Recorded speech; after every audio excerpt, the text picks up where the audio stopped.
Hello, you guys. How are you all? Thank you guys for being here. Let me know if you can hear okay.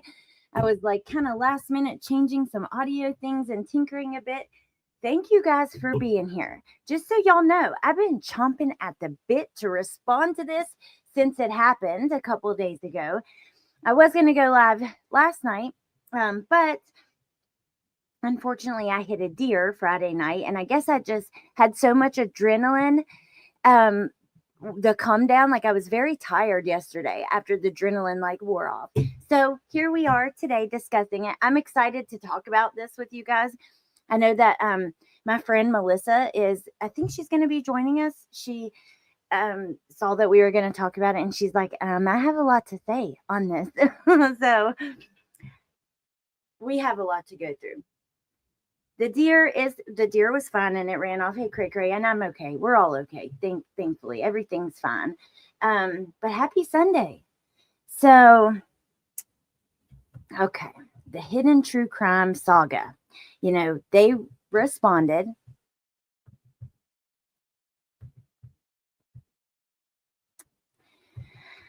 to everything that's happened since the 9-hour live. And, I took some notes. Well, we might watch. I might jump to a part. We'll see if Melissa jumps up. I might jump to a part here, like here or there. I have the court documents. I want to read through a couple things with you guys. I'm a little bit frustrated with this. And I think that a lot of people are frustrated. Brad Pitt's restraining order. Well, that's the thing. The response, I mean, I can appreciate a good analogy. For me, this one just didn't land. So, they compared Brad Pitt, who Dr. John seems to think very fondly of, and I've got some points I want to touch on in my notes, but let me just, from my memory, he seems to think very fondly of Brad Pitt. And, he had an allegation from Angelina Jolie. He had some bad allegations that people were allegations of abuse, but I don't know. I don't even remember exactly the situation in that whole scandal. But his whole point was, Brad Pitt is very talented. He's very good at his craft. He works very hard at what he does. I don't care about what Brad Pitt does behind the scenes because I'm there to watch him do what he does best, perform at his craft. And I can understand that with a lot of, like, you'll hear that argument even with people in politics and stuff, right? I don't want to hear, I just want to listen to their music. I don't want to hear the politics when I go to a concert. That's very different than this situation. So his whole point, and he was saying this is being judged on a scale of morality. We're not being critiqued for our work. Lauren isn't being critiqued for her work. Well, number one, yes, she is, because she is a YouTuber and she put out a very long YouTube video that is being critiqued. Number two, I don't think the comparison lands for me because she not only covers, okay, when you decide to talk about true crime, you have a responsibility.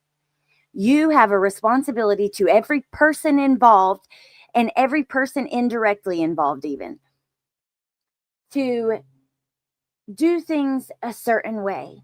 That's just talking about it. I'm not talking about what she does because she goes far beyond just talking about a case. If you're going to get on your channel and talk about a case, in my opinion, you have a duty. You have a responsibility to these people to do it factually, to be accurate, to be responsible, to be respectful, to not be exploitative. Okay? You are talking about someone's worst moments. And I look, I enjoy talking about these cases and bringing awareness to things, talking about the psychology too. But at the end of the day, we are talking about someone's very worst moments ever in their life. Some of them, losing the people that meant the most to them in this world. And I don't think there's a single person here that hasn't been affected with great loss like that knows that this should be handled just so gently, right? And she goes beyond just talking about it. Like I said, this is beyond deciding you want to discuss something that's happening in the news or the case that you're watching, she goes to those areas. Okay. She physically goes to the courthouses. And then she mixes and ingratiates herself in with the community, the family, the victims, everyone. And then she'll have those people on to discuss, and to continue to grow her platform and to discuss the case. And it's not the same as Brad Pitt watching a movie, or at one point they compared it. She said, fine, fair. I've decided I didn't want to support a business because it didn't align with me, with my morals. Because Dr. John, his whole point is like, this is a whole moral crusade against her. And she said, like, but then again, I've went back on that. And I have a feeling she was talking about Chick-fil-A. If you guys don't know, a lot of people like didn't they don't go to Chick-fil-A because they disagree with them. Maybe that's not who she was talking about, but she said, I've decided I wasn't going to support a business, but then they make a good chicken sandwich and I support them. This is not the same as a fucking Chick-fil-A or a whatever kind of fucking chicken sandwich.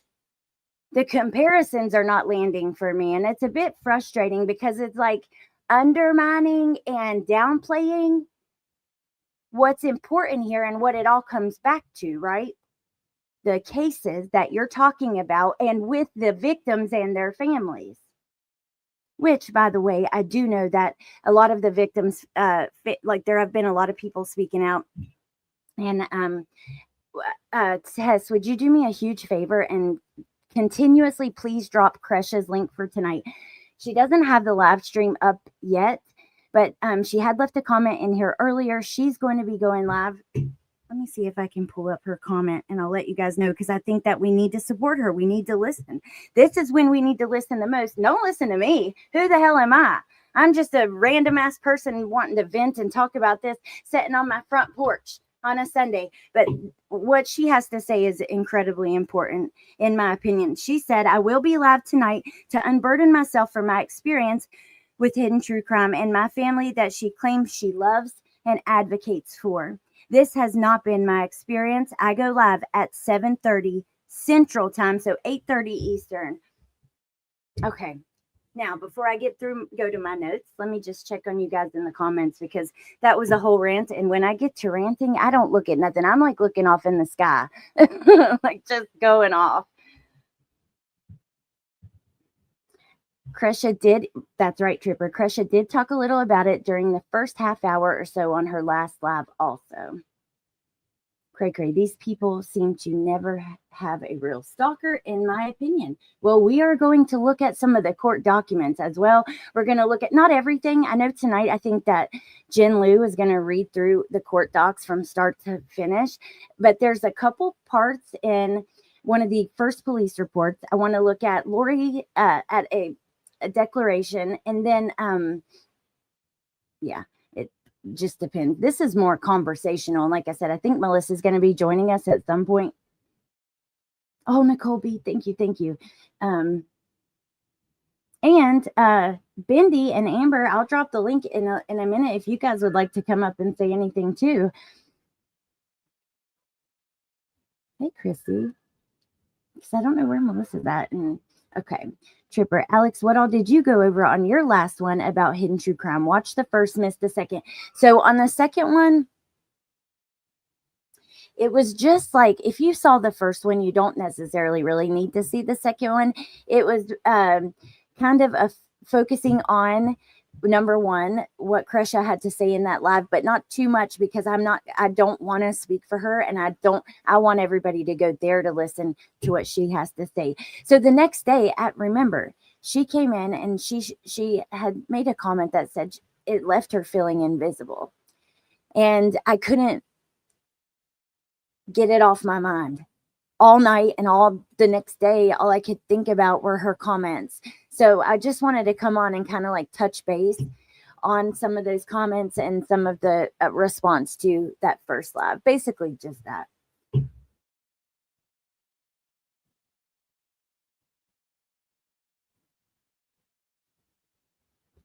She wanted Christina to wear a tether and go to jail talking smack about creators. Oh, Melissa's here. Yay, hey, daggum truth. Agreed, Alex, like a distraction.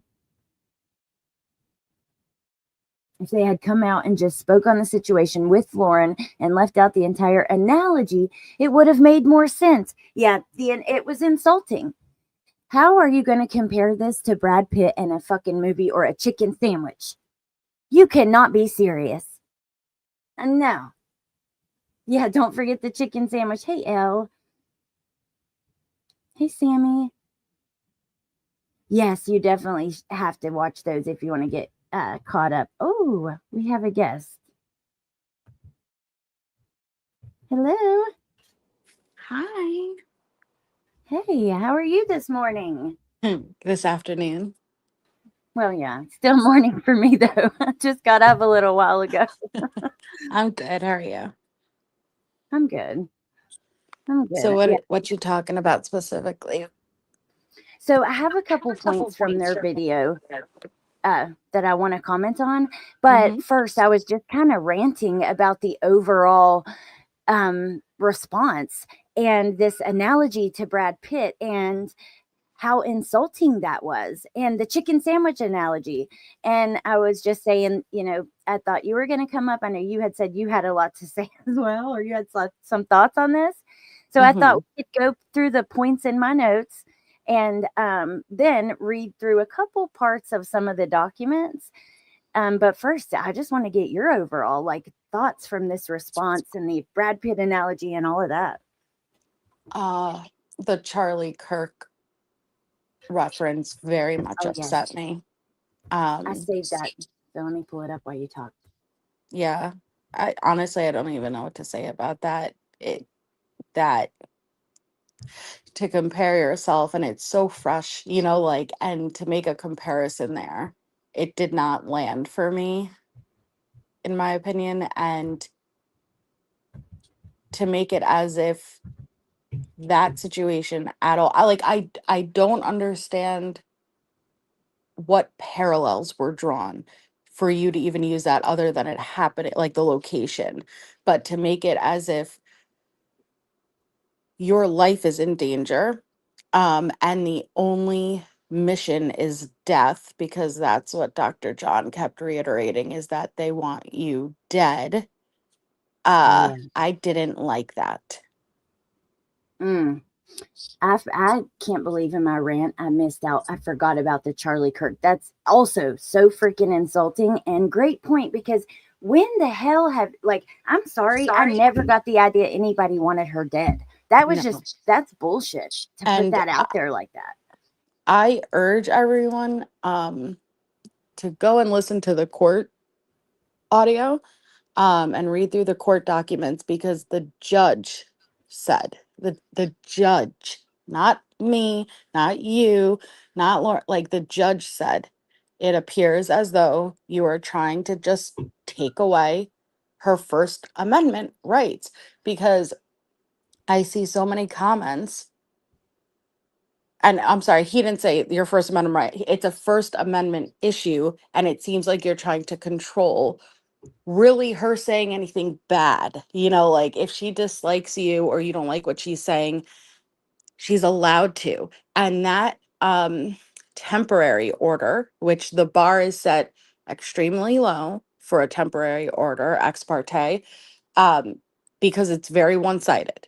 And the judge even said that he had essentially granted that because claims were made that you are in fear for your safety. So obviously it's going to be granted, but it only was covering not going within 500 feet of her house, things like that. But she was allowed to go in public places. She's allowed to be in the same courtroom as her, but just keep as far away distance as reasonably possible. She's allowed, and the judge even said, if you walk into a restaurant that the respondent's already in, I expect you to leave. If you're saying that you fear for your safety, that's what makes sense. But the point is that the judge said himself that I cannot tell her that she can't talk about you, that she can't share, like, and that doesn't mean that like you have to agree with what she's saying, that her sharing private messages is okay. You don't have to morally like it, but she's allowed to. What she's not allowed to do is threaten you and defame you. It's very simple. So I just feel like a lot of people, at least in the comments that I've read, aren't going off of what the judge said and what the court documents state. Yeah, well, I totally agree with every single word. It's like you were just singing to my soul because I agree with every word of that. And I think I'm so glad you mentioned like the bar is extremely low for the temporary. Don't say, well, don't forget, because if you haven't taken into account the judge saying, hey, this a stalking order wouldn't limit what she has to say about you on her social media. Like this is in see exactly every word you said. I can't even say it better. I'm not going to reiterate it. But here is the Charlie Kirk comments. And look, Elle says it sounds like she thinks she is as impactful as Charlie Kirk, which is really interesting. But someone had also said she compared herself to first responders with the dark humor, with like the laughing on Patreon. Yeah. Also offensive. But okay, so that's how Charlie Kirk got killed. She is, this is a premiere, so she's in the chat responding as it goes, and she responds and says, exactly, Jane. Yep. I took those screenshots because I was shocked that that comparison was being made. And it's funny to me because if you really want to get into it, Charlie Kirk was unalive because people didn't like what he was saying. So to draw a comparison as Mm, if yeah, anyone in this situation would be it Charlie ain't Kirk, you. it wouldn't be you. You're trying to Mm, silence. And again, I don't like when people acknowledge the issue here and then automatically make that synonymous with defending the respondent or saying what she's doing is okay. Two things can be true at the same time. You don't have to agree with what the respondent has done while also acknowledging it is not a stalking issue. mm. Well, and also let's just be clear here. The whole entire like thing, you coming on and doing this Brad Pitt thing, this whole response basically says, oh, you're not judge her for her work, not for all the shit that's going to come out that she doesn't want you to see, all the shit talking she's done. So you're basically admitting, you're telling us all that that's what this is about. You know what I mean? With the response, it literally, to me, like it just flat out says, okay, so that's what this is all about. I have no question now. You want us to focus on her true crime reporting in the videos, not anybody who I'm sorry, but when you put part of your work, number one, your YouTube video is your work, the 9-hour stream, but number two, when you make it your work to go to these towns and become close with these families, it's extremely relevant what you have to say behind the scenes about them, because you're using them in their worst fucking moments to grow and build and bolster yourself. Which, okay, like I said, we all like to talk about true crime, but at the end of the day, you got to remember what it's all about. You got to I cannot ever imagine receiving a text from you venting about one of the victims in one of these cases or something. It would never happen. It would never fucking happen. Mhm. I just, And it was, like I said, it was very clear. I'd listen to the court audio for anybody who hasn't yet, because as they're going through the specifics of the temporary order, they were explaining how Lauren essentially wrote multiple violations, right? She did a motion to enforce the order because you've already violated 3 out of 6 of those violations included 3 TikToks she posted. Again, the TikToks that didn't include her name or anything like that. But they were asking, respondent's attorney was asking for clarification because again, um, that wouldn't be a violation. She's going on her TikTok. She's allowed to share her feelings, her opinions, anything like that. And so the judge had to reiterate, no, those wouldn't be violations, and that it only covers defamation and threats. But as far as her going on and sharing her experiences, her opinions, or even sharing things that I don't like that channel, like I think that channel is not credible. I think that she's allowed to. She is 100% allowed to. And that's when the judge ultimately said, it seems like you're trying to use this stalking injunction to silence someone that you don't like what they're saying. And that is not what it can be used for, period. And so it Yep. became very clear to me this is why it was dismissed, not just because of law and crime, which again, they weren't going to stream it, but anyone who thinks that they would have put an 8-year-old up on the stand and streamed it and record, you aren't familiar with how things go, because Yeah. that just, it wouldn't have happened. Most testimonies were entered in by proffer, like, which essentially is like you're writing down, and it serves as its role for direct examination. And so anyone who thinks that an 8-year-old would put on this, that wouldn't have happened. And nor was it brought up in her original claims, um, or what was it? Whatever she wrote that had everything listed, it didn't include anything as far as the child. But it was very obvious that the judge at the end of that audio made it clear that essentially what you are specifically asking me to get her to stop doing, I can't. Even if this was extended for a permanent, I could only keep her away from your house. I can keep her away from essentially your workplaces. But if it's in a public setting and she is contracted with these companies to take photos or be at the same, she's allowed to. Okay. And she is even allowed to talk to people you affiliate with. She is allowed to reach out to Mormon podcasts and say, I don't think that you should have her on. What she is not allowed to do is reach out to third parties to communicate to Lauren. And they did not like that. And it was very obvious it wasn't going to go in the direction that they wanted it to go. Yeah, I completely agree with you. And like, for me, it's all about that. It's clear as day. It was all about the reputation. I actually have some parts I want to highlight in those first police reports that will show that's what it's about. But it's like, then when that didn't work, you step back and you're like, John fixed it. Like him responding to all of it. And some of your points, like he was saying, the judge, she should have been arrested for, showing up at CrimeCon.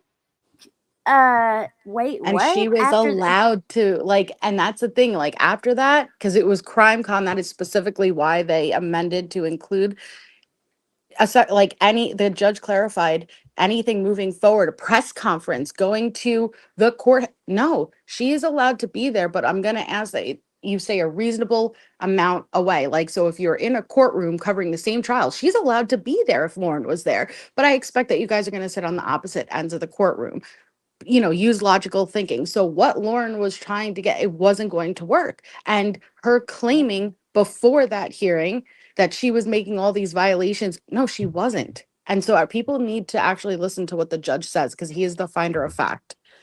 Yeah, and not just what she wanted was everyone to just hear her. Remember, you stop because you don't want long crime to stream it, but then you go on and you present the whole case anyway, because what, you're trying to be the first that people hear, or I don't know. I think that's been trying to take over the narrative. But thank you, Allie B. Allie says, why does her 8-year-old even know about this? Her saying he seems malnourished is screaming, call CPS to me. They are probably being insane at home. You mean like she's trying to bait someone to do that? I don't know. But at the end of the day, I don't think that he should have been. Nobody should call CPS, but no, the kid shouldn't. I cannot understand why your 8-year-old child would ever be aware of anything that's happening, let alone to the point that they're not eating or functioning. That's concerning to me. But again, you have to remember that there was evidence submitted and claims made that it is literally affecting John to the point he may have a heart attack. So I'm just totally thrown off here, because I don't understand. But that text message that was submitted that I've previously stated, that means nothing to me, because if I was going to court and I want to send you something right now and be like, and screenshot it, we could totally use that. I'm not saying that's the case. I'm just saying I don't trust that. Didn't even have a date or just the time, which tells me that it was screenshot in that moment, In the because moment. if it was scrolled back upon, it would say Tuesday, October 1st. Instead, it just said 2:42 a.m., which tells me it was taken the moment that it happened. Oh, I But wish I had that to pull up. Hold on, I think I can. I uh-huh. do have it right here. Because when you're Christy, scrolling thank you. back prior from that one day, it's always going to include the date. It's only when it's on the same day that it's going to include just the time alone. Let me see if I can grab it. But yeah, I just hope I don't have a heart attack from all of this stress. Let me find it because I cannot repeat even what it said. Let's see. It was, she just made sure to reiterate, I feel threatened, I feel threatened, I feel threatened. Yet when you listen to the Joe Schmo, they're making their way more towards the bar. And it's like, I see what's happening here. And for Grayson to be impacted to the level that she's now on medications, listen, if that's true, part of me is like, that's ludicrous. The other part of me is like, well, if you have Dr. John telling you that the thing that they want most is for you to be dead, and he said that over and over, I was like, no wonder they're having extreme paranoia and anxiety. Yeah, I can't find. Was that you and I that were looking at that text together? Because I don't remember where it's at. But regardless, it's just I Dr. could grab John saying, it in the court docket. Hold on. okay, thank you. Thank you so much. I get a little flustered when we're live and there's something don't already have that we want to look at. I'm like, oh God, where is it? Thank you. All right, let me pull up my little notes though, just so I can discuss the few points that I had. Yeah, he kept repeating the words smear campaign and moral crusade. And here's the thing though. With Brad Pitt, I don't really care what's going on in his personal life. I care about his work. Brad Pitt doesn't cover true crime cases, and he doesn't go to courthouses, get close with the families. I'm sorry, but if you're talking bad about these people and someone exposes it, too fucking bad. And think about it. People are interested when you have Dr. John. Have you guys never heard of Life and Style, OK Magazine? Like, come on. People are going to be interested in every aspect of your life once you get a certain level of fame, I guess, if you will, or you're on a certain level and you're in the middle of all of these high profile cases and situations. Look at what they do to celebrities. They do care about Brad Pitt, everything that's going on with him. They care about what the celebrities wear, what they're eating for breakfast, where they went on vacation. Hello. Like, you all noticed I sent you the text. Awesome. Thank you. You all notice they both keep calling their channel art. It's not art to the victims you are talking about. Thank you, Melissa. All I kept noticing was Lauren's grueling eye contact with the camera and pout. Sorry, I'll be honest. Like, she kept just looking straight at the camera and pouting. And then all of a sudden, I just want to know how many people are with them at all times, because it seems like there's always people popping up in the background. And it's like, are they with them 24/7? Yeah, it was her body language and facial expressions in those moments, it was very uncomfortable and weird and just, I don't know, Melissa. I don't know. I'm like, are you watching yourself in the reflection? That's how it feels. Okay.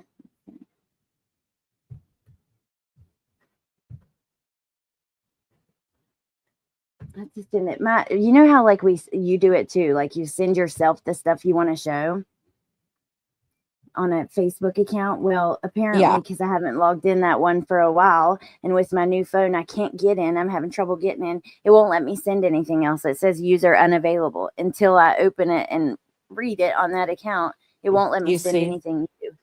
Sorry, the screenshot was taken today. So that means it was taken the same day. Now, why, if that wasn't planned, would you take the screenshot the same time he sent it to you, Allie? That's a really, really, really good point. Right? Because if you didn't plan to use that, it's something that over time, it's like, oh my God, all right, finally I'm at the point where I'm filing. I'm going to have to go back and I'm going to have to look. Remember that time that you told me you couldn't sleep? No. Instead, this was screenshot the same day, which tells me you immediately had intent to use it, which tells me how the hell are we supposed to trust that that was natural and organic? I'm sorry, that means nothing to me. Oh, that is such an excellent point. And Angelica, you're right. It's like she planned every facial expression and hair flip. Um, she was giving us some looks, honey. I read that in Rich Luck's voice when I first read it in the chat. But okay, here's what the message says. I can't sleep. My heart is racing. I'm a mess. I don't think I can do the meeting tomorrow and probably in no condition or mood to film next week either. Oh my gosh, this shit is a life destroyer. I hope I don't have a heart attack over all this bullshit because I can't calm down at all. None of this is good news. I feel like we are back to square one where we started. I will try to go back to sleep if I can, but seems unlikely at this moment. I hope you can get some rest or are resting. I'm sorry. This is bullshit. This is so dramatic. I don't think I can do the meeting tomorrow. Okay, I can get that, but and Mm-mm. probably in no condition or mood to film next week either. It's Holy, perfectly including everything you would want to hit in a message. So, cannot sleep. You are directly impacted, and it's impacting your ability to even rest and sleep. I'm not able to film tomorrow or any of next week. You're showing that is directly impacting your ability to earn revenue and essentially run your business. Um, it's raising his blood pressure. I'm nervous. I'm gonna have a heart attack. Now you're showing it's directly impacting your health. It just so perfectly includes everything you would want to hit to show the impact that the respondent is having on you. I'm sorry, it's all too convenient. And the fact that it was screenshot the same day tells me that was set up. I'm sorry, in my opinion, that 100% that's agree. set up. It's set up. The screenshot the same day is the final thing, but it's just like her using the word threatening, like it's like she's curated this whole thing. She thought she was so smart and this was going to work and shut this girl up with the courts, and then it wasn't working, so she's like, okay, new plan, let's go to YouTube first. You know what I mean? I just it's so I expected when I was going through the court documents that there was going to be some much more black and white threats, like things that would actually um meet the statute, in my opinion, for stalking. And there wasn't. I was actually shocked to find what wasn't there. And like I said, I think the judge said it best. Like, you can't, it doesn't cover me being able to stop her from just sharing that she doesn't like you or that she doesn't think you're a good creator or a good friend, whatever it may be. I can't, even if I do the enjoy, I cannot stop that. And that is clearly what they were trying to get her to stop. They did not want her to be able to reach out to business affiliates, like people that common friends that they speak to. She's allowed to. She's just not allowed to reach out and ask, can you contact Lauren for me? But there was nothing that was going to get the court to, as far as when she was seeking this, there was nothing that was going to result in what they wanted. And I think that became very clear by the end of that hearing. And that is why they dropped it. And more so probably because with Law and Crime and Eyes On, because there were people in that courtroom they wanted everyone to get the boot. It was not going the way they thought they were going to go. And that's why they dropped it, in my opinion. I went to the court of public opinion. Yep. 100% agree. Hey, Will. And also, I miss Samantha. Thank you for joining or rejoining, actually. Allie B says, and thank you, Allie. And why did she do the 9 hour instead of being with mom in hospice? I find that an odd comment too. I didn't like her sprinkling in like the brother and the mom. You know what I mean? Some of the things, or no, what was the other thing she missed? It was her brother, right? Yeah, the things that she missed. I don't know. It was curated. That's why. Every step of this was completely curated.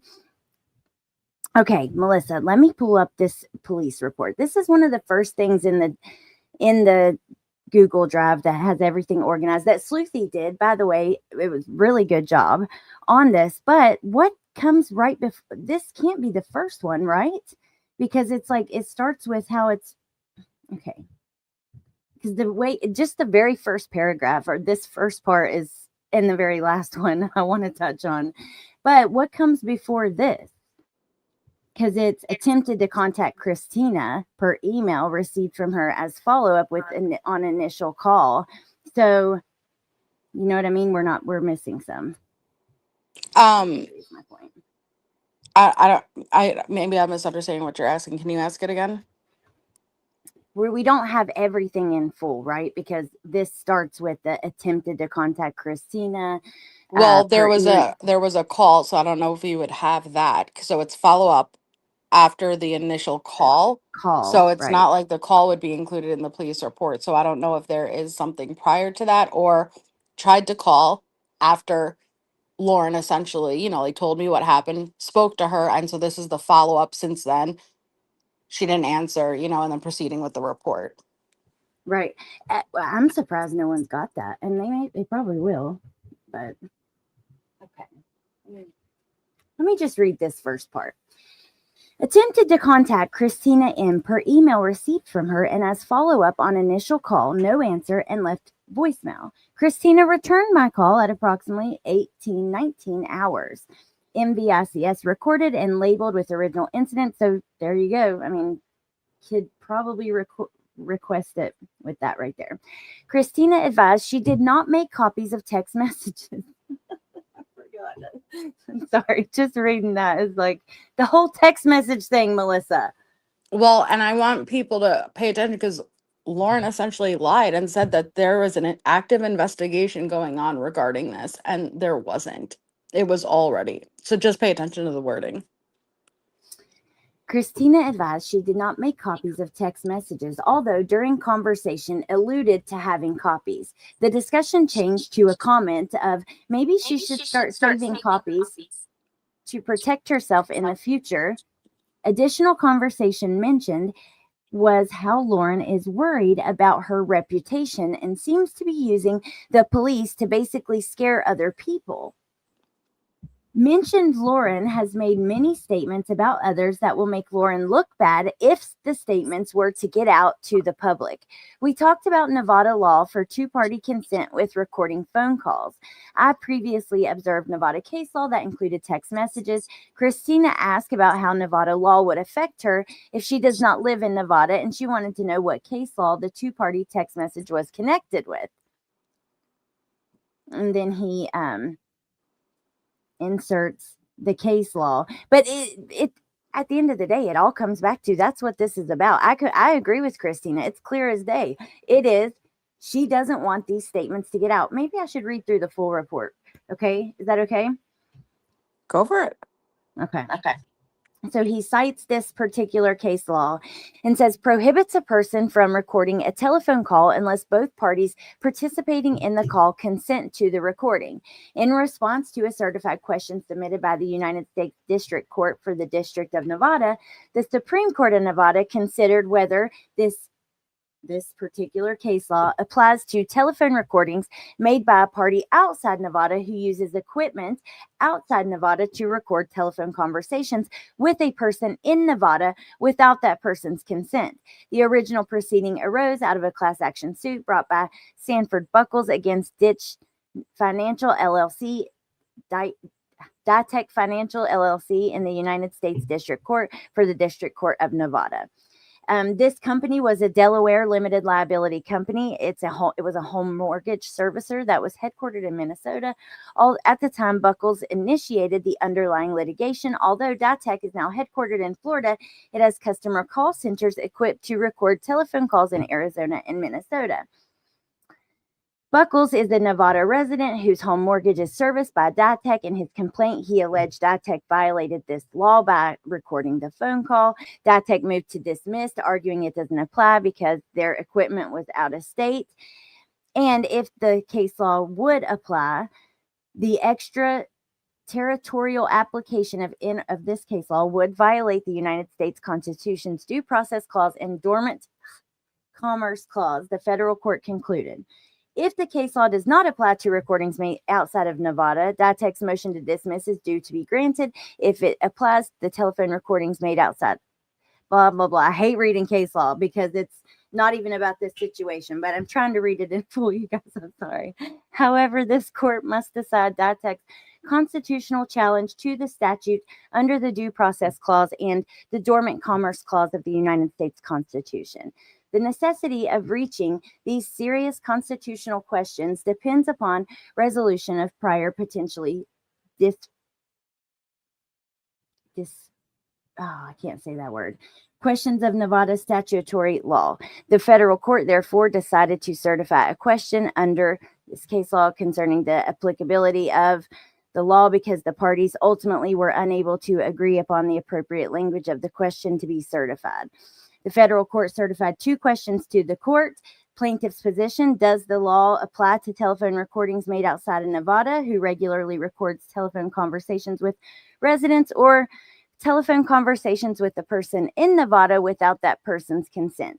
Defendant's position: does the case law apply to telephone recordings by a party outside Nevada who uses the equipment? If so, does that decision apply retroactively or prospectively only?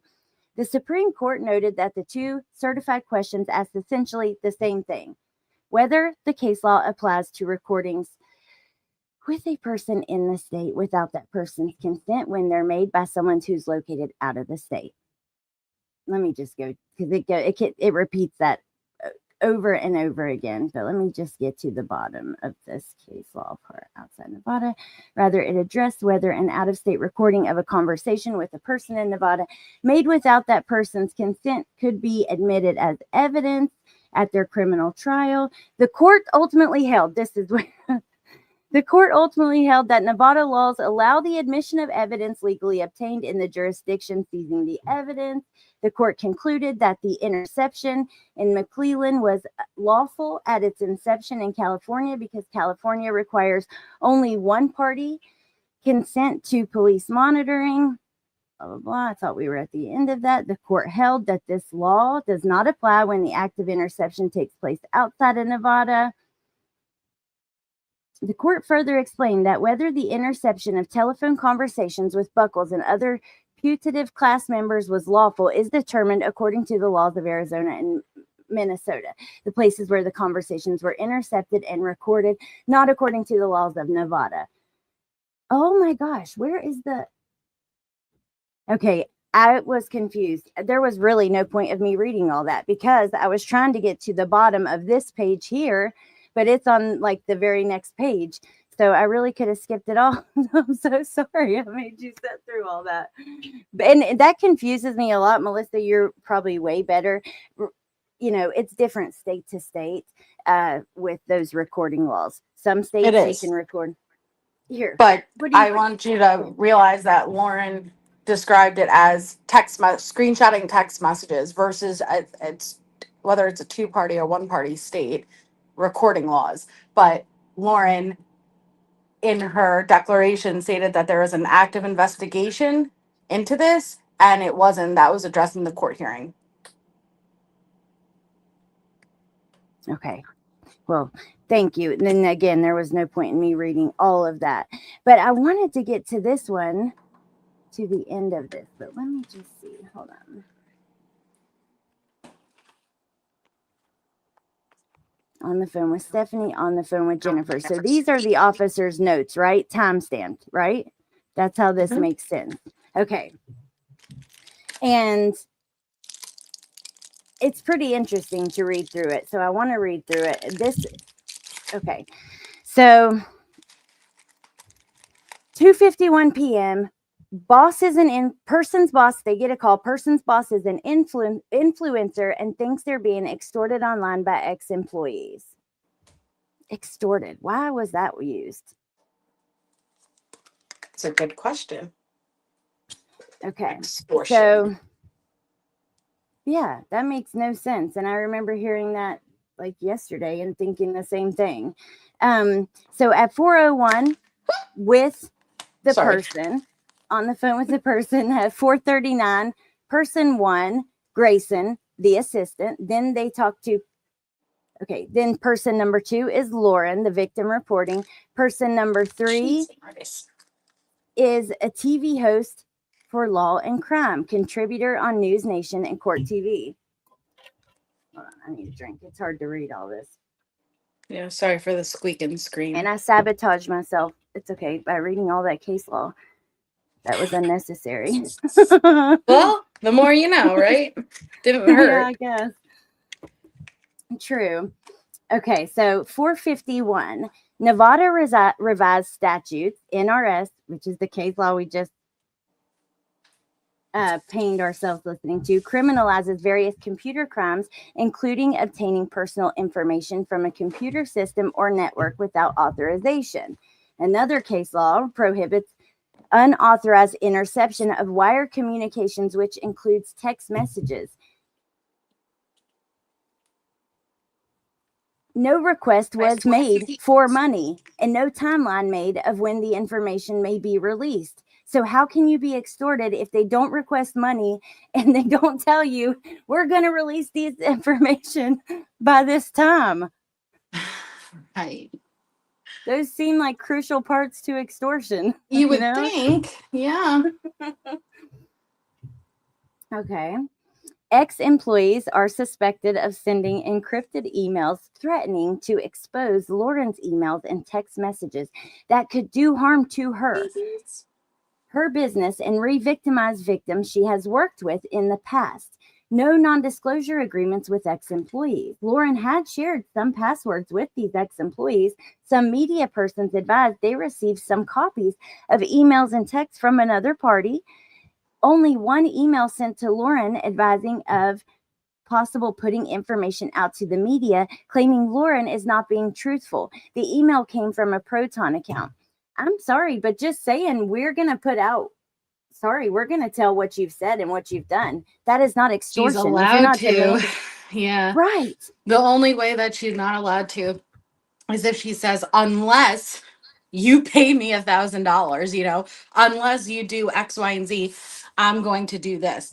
But if it's just, hey, I'm going to put this out, she's allowed to. And what I'm concerned about is majority of the comments when you scroll through it is people, and it's interesting with these parasocial relationships, people really go by whether or not they agree with it. It doesn't matter if you agree with it. It doesn't matter if you think she's a crappy friend. It's what the statute is and what the laws are, and you are allowed. If you weren't allowed, the entire drama communities of YouTube would be in jail by now.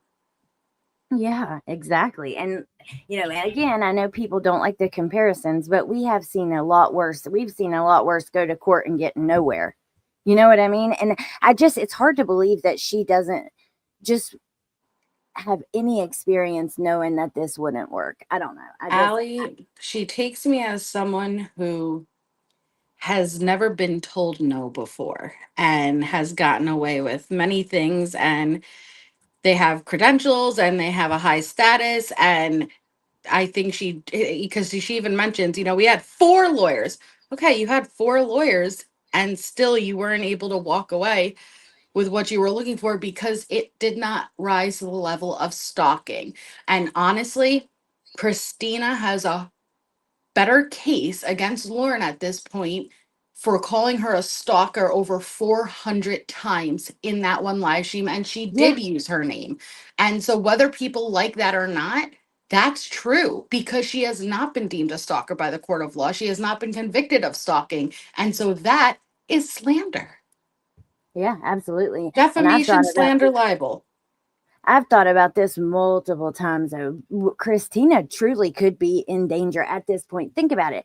She has a huge platform, You don't know what one of these gyms might do. You don't know if one of them might be obsessed with her or truly worried for her safety.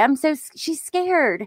She's being stalked. She's terrified. And I just like MK Ultra said earlier, I think I saved it. Yeah, MK Ultra says, I've been saying these exact things to the gyms in the comment section. And it's like they have their ears plugged. And that was after like my rant at the beginning. And when you first came up, he made that comment, but it's 100% true. And people do this with all creators that they like. They cannot see sometimes it is like they have their ears plugged and they just really take that creator at their word. And I have seen so many comments, just so worried about Lauren. How do you know that somebody wouldn't go on and hurt Christina. I mean, you are literally telling the people who love her and watch her content that she wanted her dead, basically. That people want her dead. That they aren't going to stop until she's dead. Let me get my notes back out because I think I had let me see before we keep going. He said, trying to prevent someone coming to our door. Oh, yeah, talking about the court case. He said, we were trying to prevent someone from coming to our door with a gun. And then in my notes, I wrote, what the fuck? Huge following done to Christina, ? But I think I was trying to write, like, what would they do? What are they going to do to her? Believing that's true. You're trying to prevent her from, or you mean Christina from showing up with a gun, or someone else, one of the other girls, or a viewer? I mean, what? The extremes, you never know what some will do. So you're 100% right. Calling her a stalker over and over and over again. It's all kind of the same. I encourage everyone to watch Krisha. Me too. And the mods are dropping her link. You guys, I mentioned at the beginning, if you came in late, I do know that Difficult Research will be doing a live tonight. She had wrote it in the chat at the beginning of the live at 8:30 Eastern, 7:30 Central, with her experience with this channel and this whole situation. All right, I do want to read this more, but hold on. Let me see. In my notes, he wrote group. This is group peer pressure, which is confusing to me. What was the part? My notes are not clear.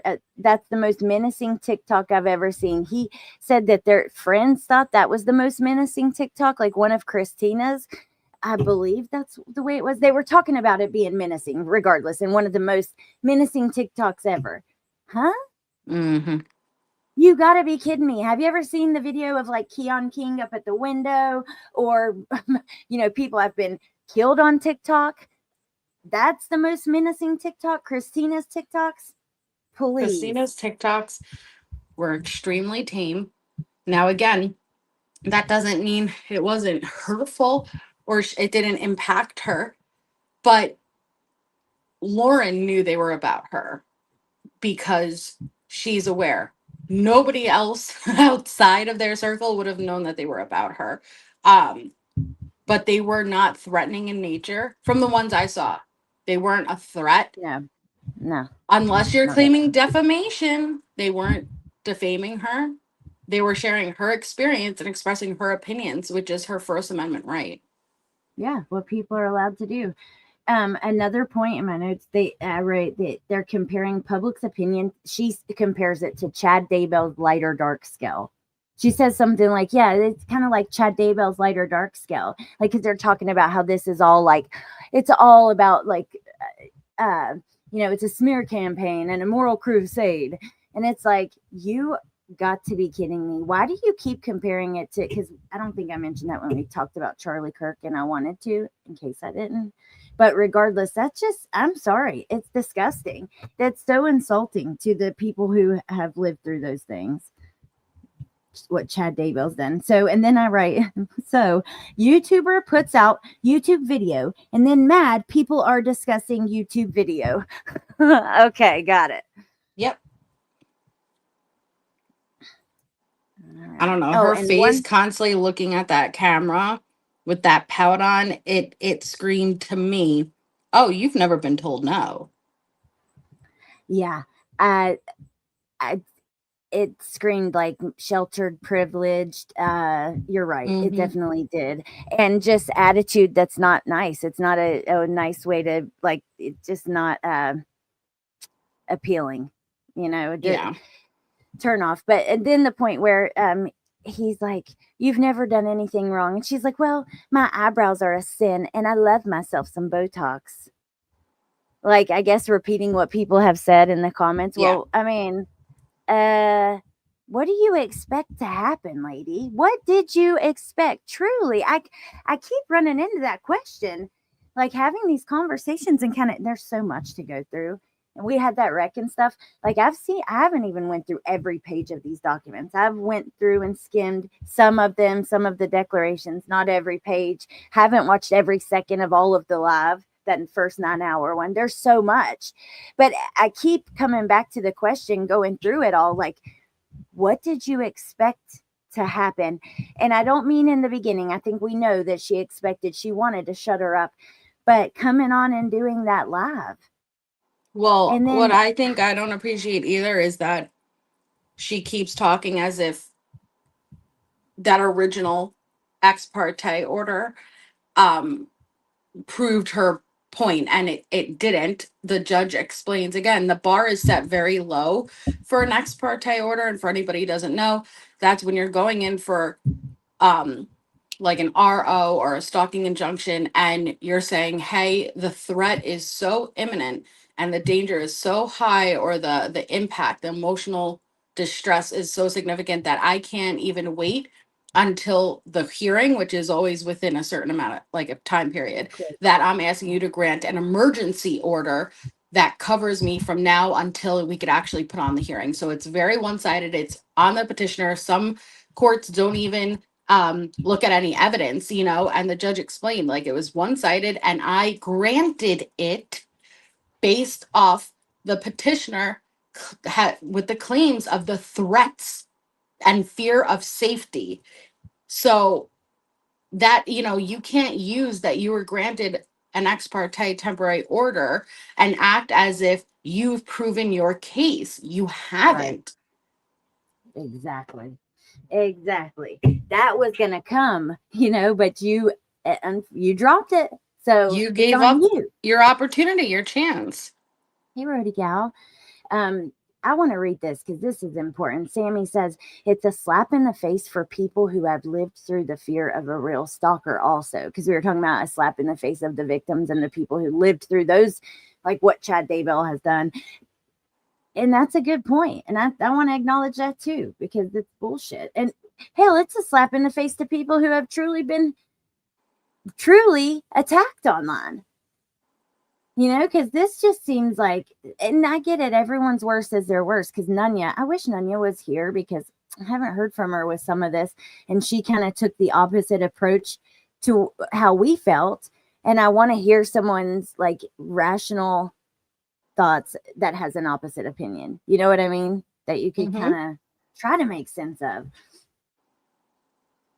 It is absolutely a slap in the face. Okay, let me keep reading. I said to Amber and Bindi, if they want me to, I'll drop the link. I'm just going to read through this really quick, so let me know.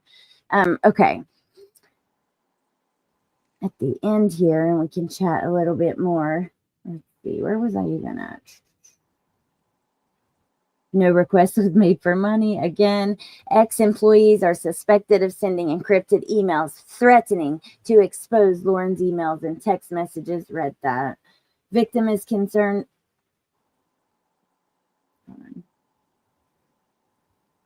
The last part I read, the email came from a Proton account right there. In reference to NRSs, no text messages were intercepted and no proof of PII being accessed or shared. Victim is in. Now look, pay attention, because I noticed this officer's, like in some of these reports, the way that it's written, he also puts threat in quotations at one point. Victim is in quotations because that's how it's being described, but he's not deeming it a threat. Right. Victim is concerned about iCloud and Gmail possibly being hacked. Advised victim of Electronic Communications Privacy Act laws in the U.S. And then he writes the law again. Also makes it a misdemeanor to deliver defamatory statements to an editor or publisher if information is released. That's interesting. I'd like to know more about that law. But person 4, blank, an ex-employee as of July 2024, suspected of releasing info to third parties. Have you seen like how she's acting like it was just an employee, but at other times, like, she was a close friend that she loved. You know what I mean? Yep. Like that's not clear either. Immediately from moment one, she made made sure to include all those trigger words. I feel threatened for my safety. Please stop. I feel threatened. I feel threatened. Like I'm concerned for my safety. Like it was very, I don't want to say scripted, but I want to say scripted. No, 100% scripted, curated, designed, planned out. It was. You can, and hello, she covers true crime, so she would know kind of a little bit of how to, especially with his help, Mm-hmm. how to word things like that. Oh, thank you, Jay, for being here. Okay. Oh man, I wanted to read that comment, but I accidentally removed it. But it said so they felt talked down to during their premiere, like just as a general audience, like they were being talked down to, and that's interesting to me. Okay. So, person 5, another ex-employee as of July 24, doesn't seem to be part of the text sharing. Further clarification: no emails Gmail hacked or shared, no iCloud hacked, text messages saved via screenshot between victim and suspect during employment of suspect. I did not find extortion, he writes at 619. Info on, yeah, because there was no extortion. Again, at the beginning, like you said, no money, no time limit. That's kind of necessary for extortion. Info on cyber stalking laws using text messages for cyber stalking, which includes publishing or distributing information to increase the risk of harm or violence to the victim, is a Category C felony in Nevada. In summary, sharing text messages with the third party without consent in Nevada could be considered unlawful and may lead to criminal charges and civil lawsuits for invasion of privacy. That is really interesting to me. He says it's crucial to understand these privacy regulations before sharing any personal communication. Mm-hmm. What do you think about that? People need to educate themselves before pursuing things. Yeah, And it's just basically, interesting. it doesn't just go the way you think it's going to go. So before you share anything, educate yourself. Yeah. I mean, I didn't know that. So, okay. To simplify, the victim, Lauren, PR/victim, Lauren, believes suspect/ex-employee Stephanie sent company personal text messages, content to third-party Jennifer, because they don't write this in full sentences, by the way. It's just kind of like bullet, like notes at points. No direct proof. Lauren is concerned if text messages are released. So she's concerned that Stephanie did this. Okay, but he says there's no direct proof of it. But Lauren is concerned if text messages are released to the public that her reputation will suffer and the victims of crime she worked with in the past will be re-victimized. Most Well, info why from would they be third-party hearsay. victimized? Why would they be victimized? That's the biggest part of this. That is what this is all about. And good question. What's in the text that's going to re-victimize them? So what the fuck did you say? Huh? And not only that, tell us without telling us over and over again. That's what this is all about. Yep. Hey, don't Don't, share. And like, listen, again, you don't have to agree with it. It doesn't mean, hey, do you agree with Christina reaching out to people and telling them and share? You don't have to, but it's still, that's obviously what this is about. Trying to refrain her from being able to utilize her platform, talk about her, and potentially share messages and uncover what she's like privately. yeah. Well, unfortunately, now it's all coming out, lady, because of you. She did that I don't think it herself. Yeah. exactly. And I don't, what do you think? Let's just for a second before, and I'll read through the rest of this page, but that's it. But what do you think? Like, just for a second, let's think. If this 9-hour live never happened and everything after, just off the record, let's go back to before that. She drops the case because law and crime's coming, but she doesn't ever say anything. She's just quiet, puts her head down, keep doing her work. What do you think would have happened? Do you see Christina escalating to like a serious threat, just in your opinion? I mean, I don't want to say no, because realistically, we have no idea what Right. someone is capable of. But if I'm basing it off of what I've seen so far, physical threat, no. They're not even in the same state, but I think Lauren deems the threat a threat to her reputation, a threat to her Mhm. business, and that is dangerous to her. Um, but no, do I think that it's a because again, even if she got the stalking injunction, it would not have covered what she was asking, and that was not to be able to even Exactly. indirectly speak about her, even not using her freaking name on her channel or reaching out to people like, like another creator and say, hey, I don't think you should have her on. This is how she talks about people privately.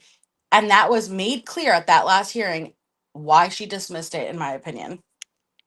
Yeah, I agree. I just have to think that had she put her head down, got back to true crime, whatever, that probably most of us wouldn't even know about this situation. No. And Christina very likely could have never put the text out. It could have just been the little shit talk she was doing most of the time, not even naming you on a little 200 subscriber TikTok.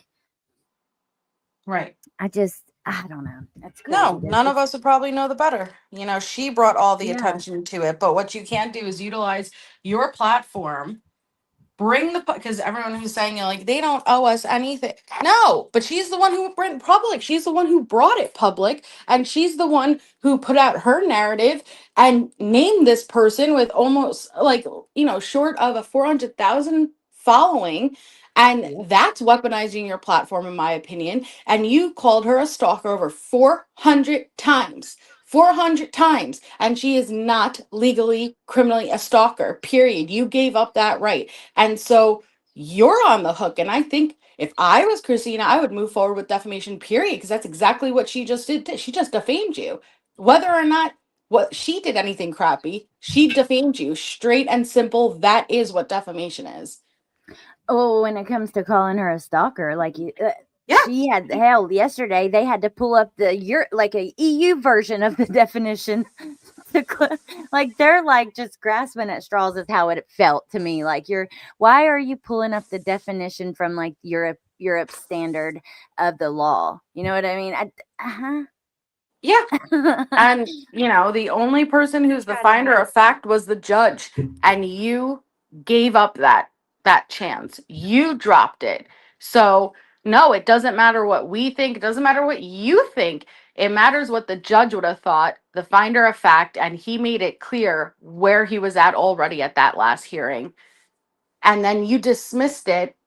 And then right after you bring it public, it seems very intentional and planned out. Yeah. Completely agree.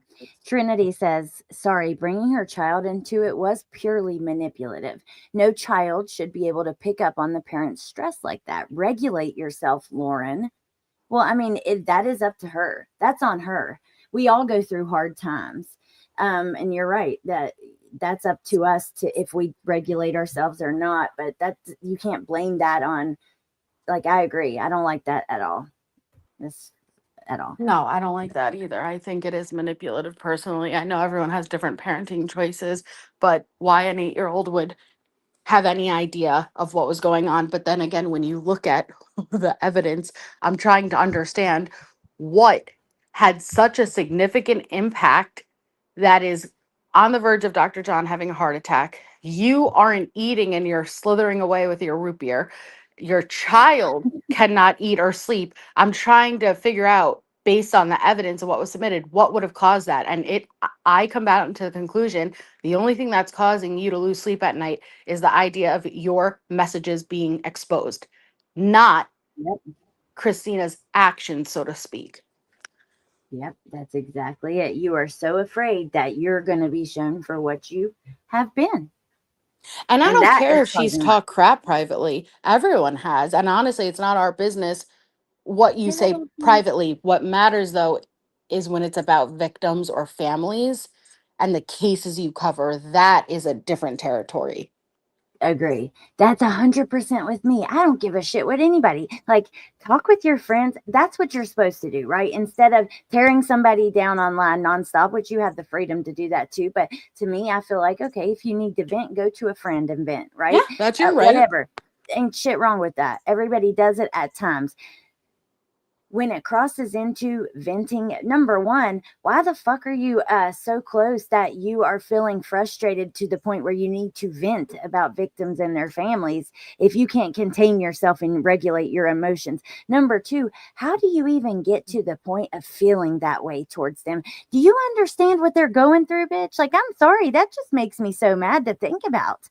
Like, even if they were being god awful, like, let's say, let's make up a person because I don't want to talk about real people, but let's just say there's a crime, right? And there's a victim, a victim's mom, or no, a victim's sister named Alex.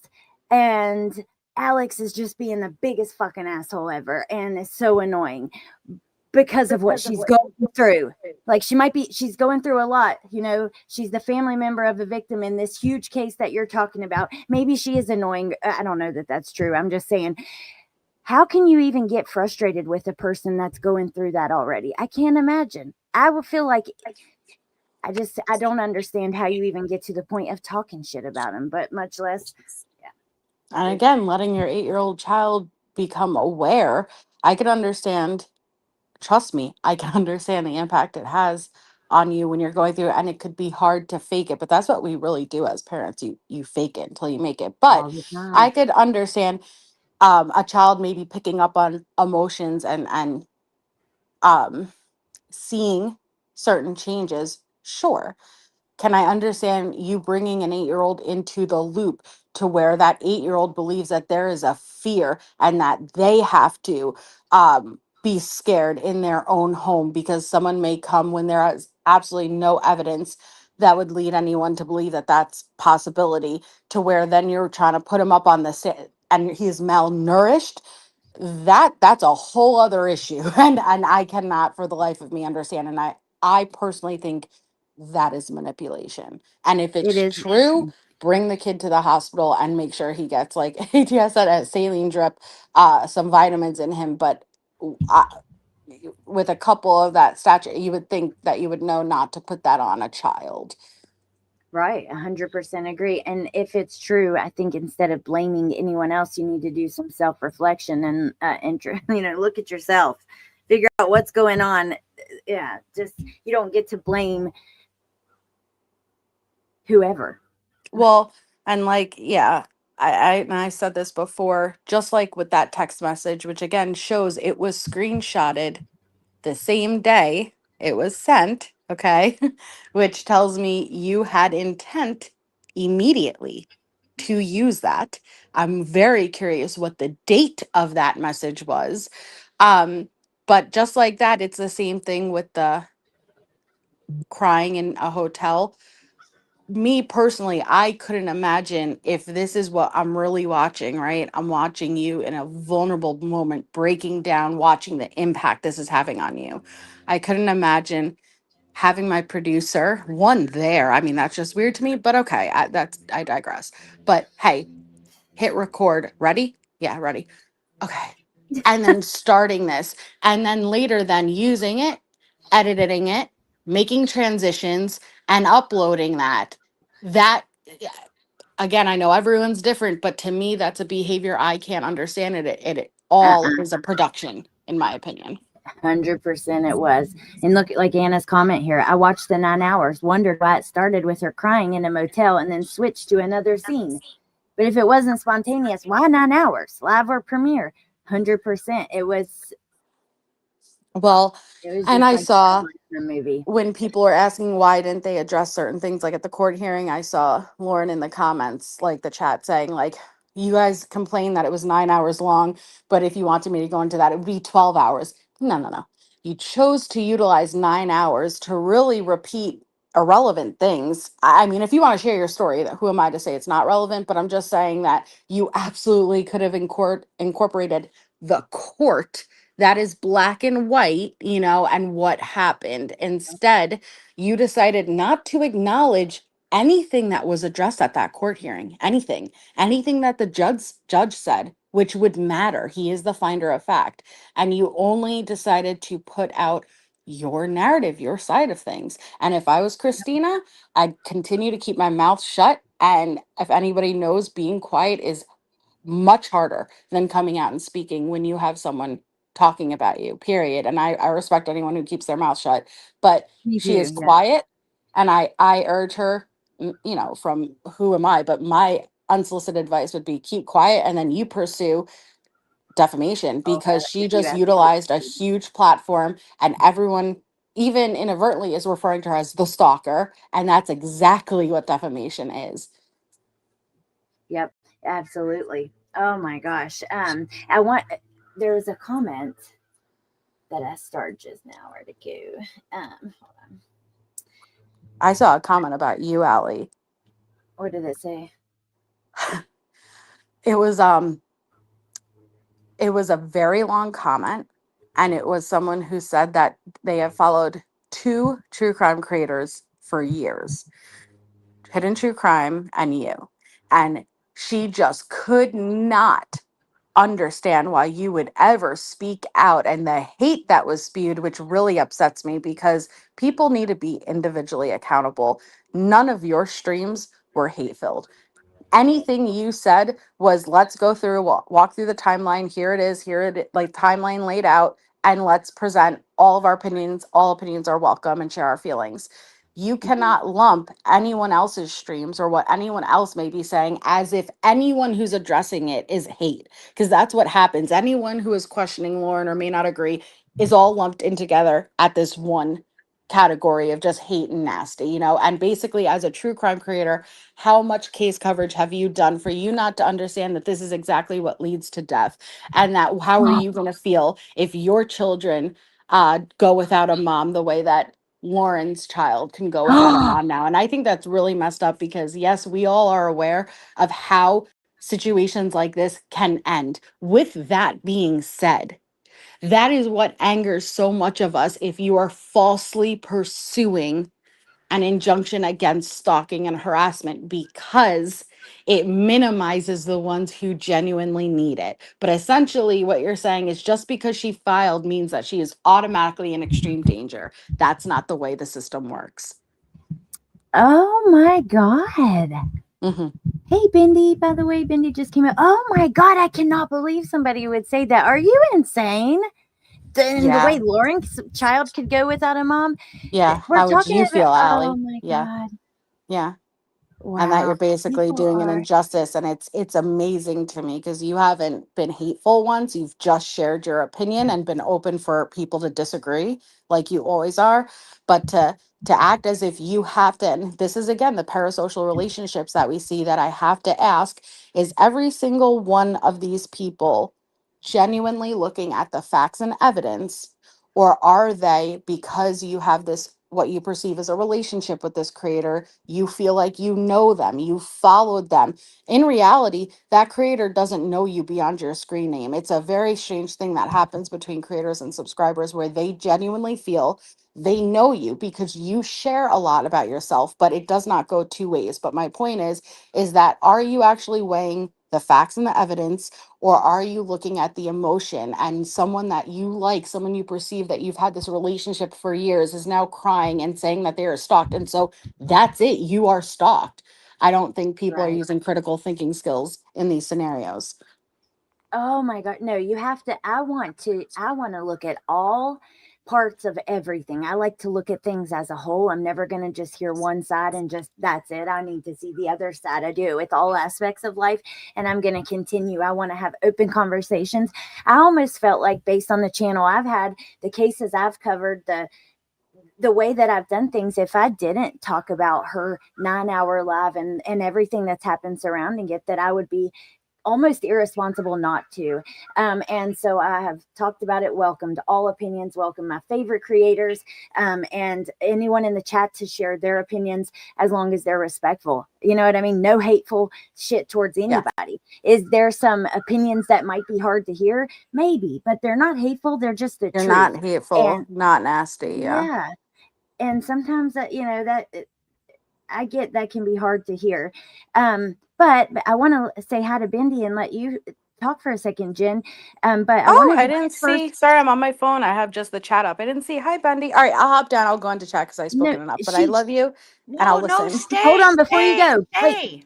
before you go, I wanted to read this. Oh shit, where'd it go?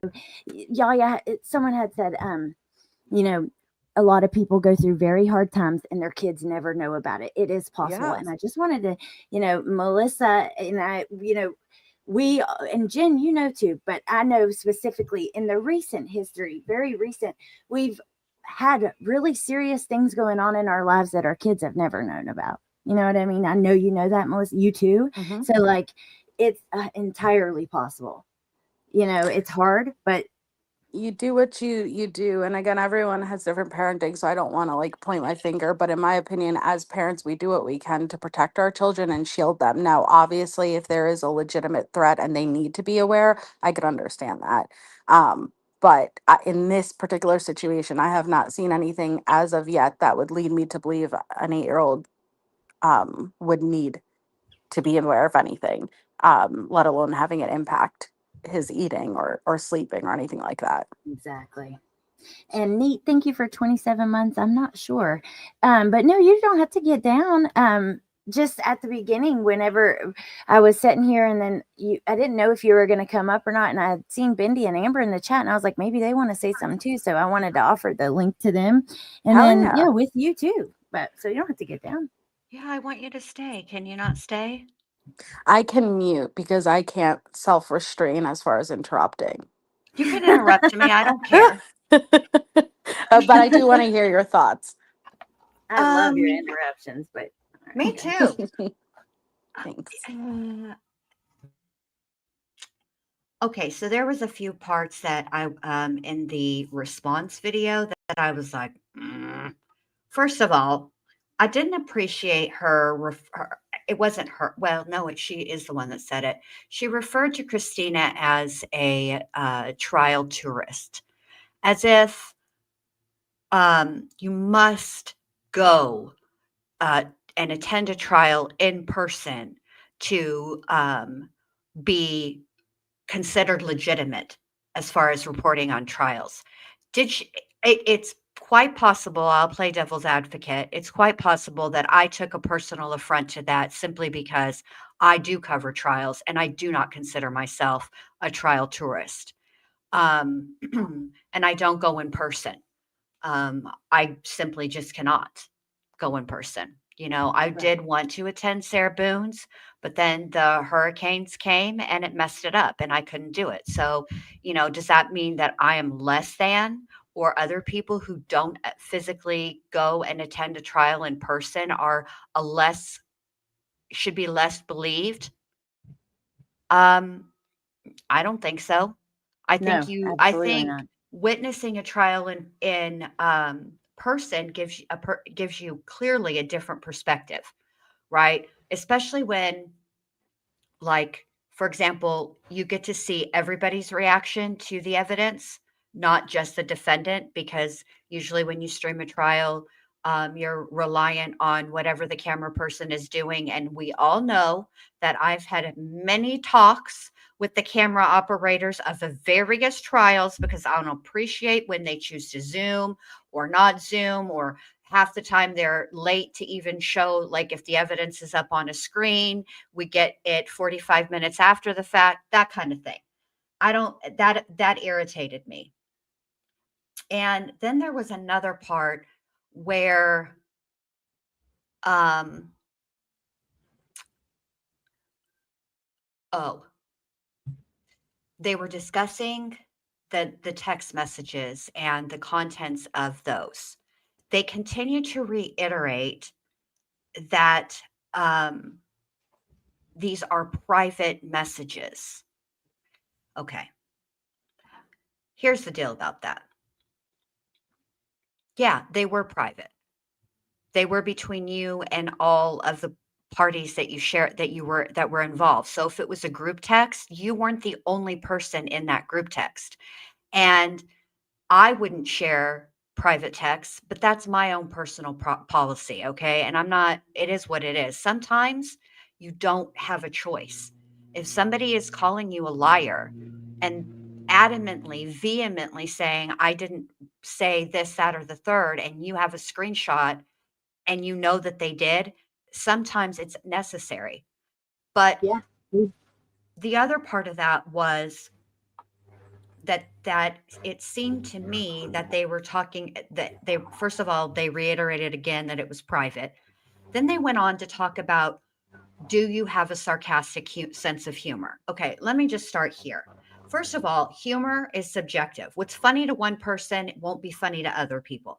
I thought that putting Letitia's head on Samara's body while she's climbing out of the well was hilarious. Okay.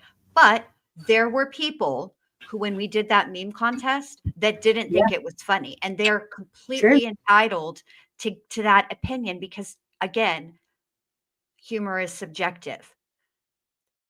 Okay. But to try and play off that these text messages are some sort, the allegation is that she shit talks victims and their families. That's the allegation. Okay. To try to get ahead, because this is what it came across as. Maybe this wasn't their intention, but this is how I perceived it. By saying we have sarcastic, dry senses of humor, and part of the brand of our show is levity. Back the milk truck up, put it in park, take the keys out of the ignition. First of all, you started the stream with about how serious you are. Dr. John is a professional. He has got all kinds of education and he provides insight into the minds and the psyche of offenders like that we cover on this show. Lauren is not a trial tourist. And no, ma'am. No, ma'am, Pam. She is a serious journalist who brings integrity and ethics and morals. You cannot be both. I mean, you can be both, but that's not what your brand is. Your brand is not levity. Stop playing with these people at all. Okay. He tried to act like they were crazy. People were crazy for not knowing that was their brand or something. You know what I mean? Right. Like exactly. Okay. It would be one thing. I wouldn't say my brand.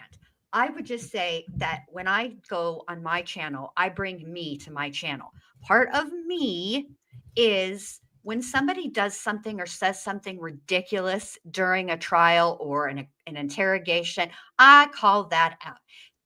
Nobody would be shocked to hear that from me. Okay. You guys, on the other hand, what? I've never heard y'all be funny. I mean, not like that. Not like that. Okay. That was a little like, And the third thing that I would like to point out with respect to all of this is that sometimes the truth comes out in very unexpected places. All right. Let's talk about just briefly the whole situation with Lori Hellis, the manuscript getting leaked. Okay. To me, the most telling thing about that whole story didn't even come from Lori or Lauren. It came from Megan Connor, because Megan said when she was on Web Sleuths that Lauren called her and asked if she got a copy of the manuscript, to which Megan replied, no. And the first thing out of Lauren's mouth is, you were quoted. Did she source you? Did she interview you? She should have sourced you. She should have interviewed you. That is pot stirring. Stop playing. We all know pot stirring when we hear it. Take a step back. Mind your business. Take a step back. And that's the problem, is that when we're discussing all of this, people that like Lauren, and I'm not even saying I dislike her, and I'm not saying I dislike Dr. John. Okay. This is not hate. I do like him. This is not hate. This is not jealousy. Lauren is Lauren and Jen Liu is Jen Liu. We're two very different people. Very different. Okay. I would never, ever in 11 billion years, first of all, allow somebody to film me crying. Okay. I don't cry in front of my kids. I am a private crier. That's a me thing. I'm not judging her for it. It made me uncomfortable, but all emotions make me uncomfortable. Crying makes me uncomfortable. When anybody cries, I'm uncomfortable. And I'm real awkward. It's all right. You'll be out. Don't cry. Please don't cry. Stop. But I'm not, none of this is hate. No, not at all. Oh, whoa, You whoa, know, whoa. I just don't understand why we can't have a conversation about the things that we've seen and have opinions about that. And yet, or we're all haters. I don't hate anybody. I don't know Lauren and Dr. John to hate them. I actually Same. don't know Lauren or Dr. John to like them. Have I enjoyed their content? Yes, I have. Have I enjoyed Dr. John's perspective, particularly on Stephen Stearns? Yes, I have. That's where it ends Yeah. for me. Same. And also, we're as true crime creators, as people who talk about true crime, create videos, not just, we don't, none of us just play other people's stuff. We always have presentations. We're diving deep. Looking at these cases. You're covering trials, like all aspects of true crime. I feel like we have, like I said, it almost feels irresponsible not to touch on this and Right. to talk about what's going on. And yeah, especially with all the things that we do see happen in these communities and stuff. But it's not a Right. hater, it's honest discussion Right. And based on I the want to hear facts. from the people that do like them. Like their opinions, Same, their yeah. responses are absolutely valid. The only issue that I take is for first of all, I never said that she lied about anything. I wasn't there. I don't know what happened at all. I don't know these girls' friendship, relationship, work relationship, none of that. I wasn't there. I'm not judging her. What I've talked about is my personal reaction to some of the things that they said, either in that 9-hour video or in the response. I do plan to go over um, the documents, and that's a separate discussion. I mean, That's it. you And know, I'm excited for that because like I said, I've skimmed through and I've looked at them, but I think it's important that it's black and white. You know what I mean? When you're looking at a court case and documents and stuff like that, it's a lot far. It's less about the opinions and the feelings. Because I'll be honest, just knowing the way that this has affected the families and seeing the Brad Pitt analogy just pissed me all the way off. It was basically getting on here and saying, and so what if she does good videos, and it's like, nah, it's so emotional that I think like the documents and stuff will be less of that. And I want to see and clearly look at all of that too. So I'm excited for you to do that. But yeah. it's really hard not to be like incredibly frustrated with them. That part. That's the part for me that I'm like, oh, it brings out the emotions, the spice, the sass, you know. I'm not, and that's not from a hateful place. It's just from, I guess, No. like, because I don't have any personal feelings towards her at all. Like I No. said, the one and only interaction I had, I reviewed her interview with Stern's parents. They came in, they were kind, and I appreciated them. They were in the chat and they joined the conversation, gave more commentary like from the chat on the interview or whatever. Yeah. So it's not personal, but it does become a little bit personal for me because I feel like we owe these people respect and care and concern, and it feels like that's not being done, and then that's when I get frustrated and I get emotional, you know what I Right. mean? Right. Okay, so when I saw the title to their live, which I did watch, I watched all of it and I listened intently. But when I saw the title was a response, perhaps and this is my own fault because you should never assume, and there wasn't really an indication of what it was going to be about in the description, not like that anyway. I really thought that they might come out and address the court audio, or something to that effect, or address concerns that their own subscribers, because this is another thing, you know, I think it's good as a human being to listen to the people that um, applaud you, but I also think it's good to listen to your critics because um, how else can you grow? You know what I mean? And I feel like there are people that are their subscribers, they are members, they Supporters are that are right, supporters of their show that have questions and are right. like, and what I want everybody to remember is this. Well, there's a few things, but mainly this. When we're talking about like going through the documents, talking about our reactions to various things that have been put out by anybody, everybody, right? Lauren started that 9-hour stream by talking about what she defines true crime as. And her definition of true crime is the facts and the evidence and looking at all of it. So, as a true crime content, I don't like this term, but this is the term. As a true crime content creator, if I don't go over the facts, because ultimately the judge, if this had gone through, if that hearing had not, if the motion had, or the it's not really a motion, if the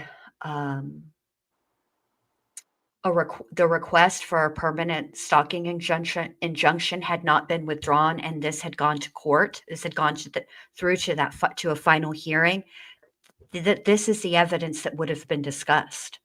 These are the facts and the evidence that the judge would have weighed. So I don't Right, see exactly. with doing that. Even if I disagree with Lauren, I doesn't mean I think that she's a bad person. You know what I mean? Like, I don't know her like that. So that's all. Well, Sorry. I will say I don't think that it's very good to be judgmental of the victims that you are, building yourself. Hell, you said this is your livelihood. This is mine and John's livelihood. This is our business. Okay, so you're building a business and you make these very close relationships with victims going through their hardest times, and then you're bashing them behind the scenes, and now you're throwing a fit because it might come out. That's what it's looking like. Doesn't seem like you're being a good person, though. You might be a good person, but if you are, time to take a step back and some self Right. reflection, because it's hard for me. Like I said, I'm hung up on that. I can't Me help it. too. Maybe I'm too Me too. emotional, but No, I yeah, don't think you're emotional, Allie. I think you're coming from a good place. I think you're coming from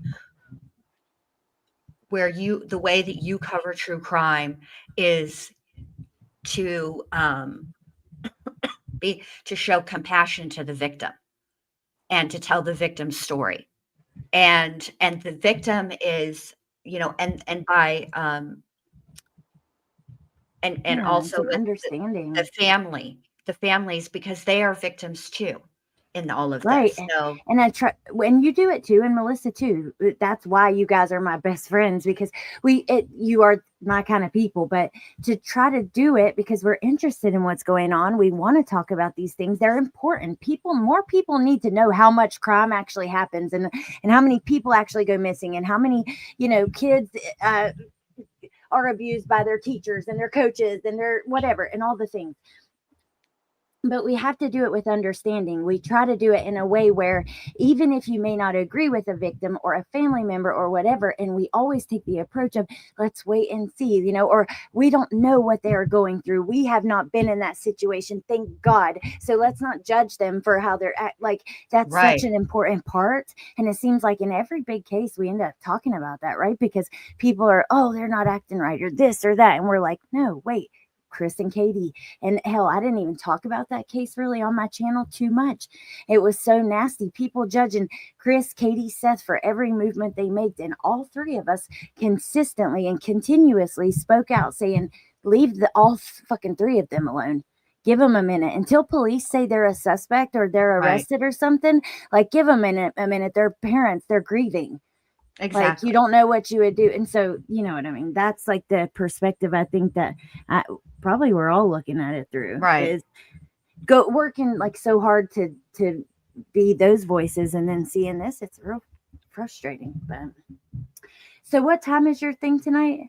It's at I don't 10? know. I was Eastern? thinking, I want to be there for Crusha. I think that Same. that is an incredible live, and maybe what I'll do is rather than do it tonight, I'll do it Monday night, and that way, you know, That's a I good don't idea because then you I could don't record like the things overlap together. or anything like that. So yeah, that's important too, Kim Holmes. Real friends hold you accountable. I Absolutely. just had a conversation with Allie in ATS this afternoon, and Allie was like, not kind of, she was not literally because she wasn't in person, but she was kicking me in the ass.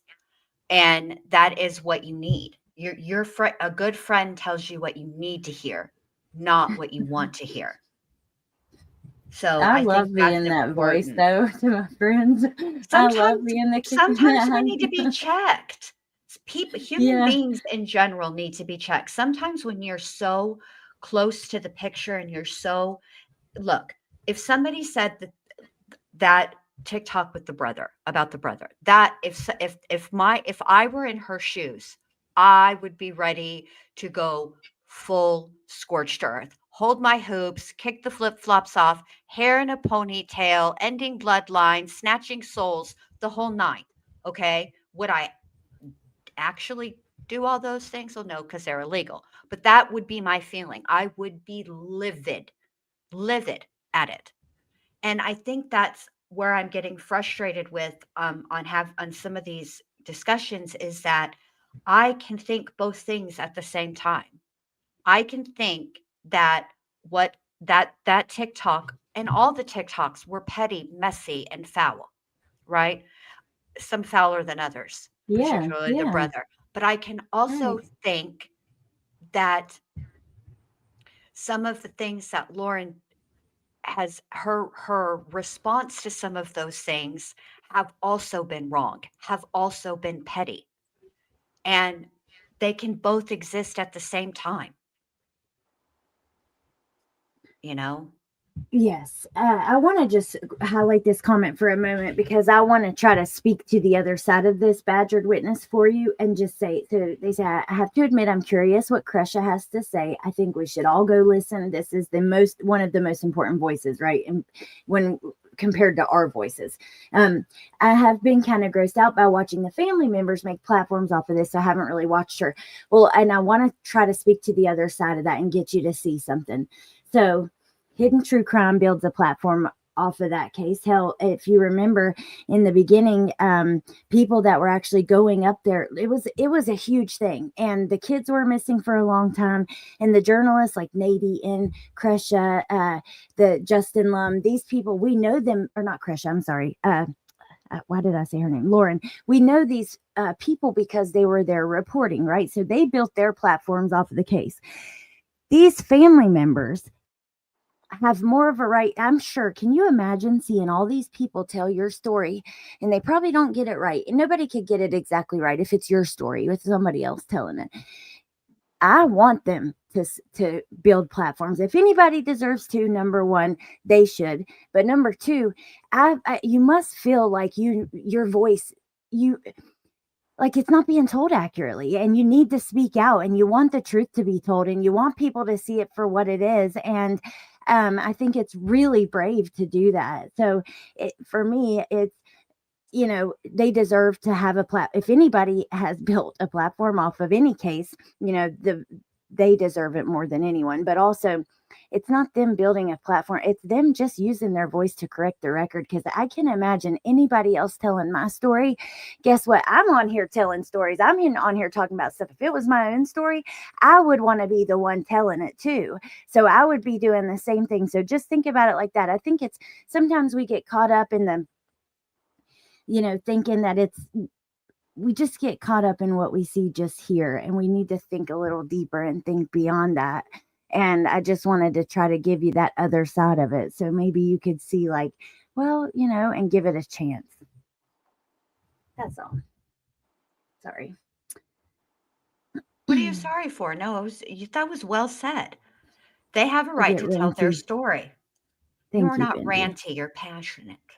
I do get super passionate, but then yeah, I know I'm a little discombobulated sometimes when I get onto these, because they're not easy things to talk about, you know what I mean, and easy Right. things to, They're but I not. always like to address it like that kind of, or talk about it head on rather than not saying anything or just leaving it, if it comes up.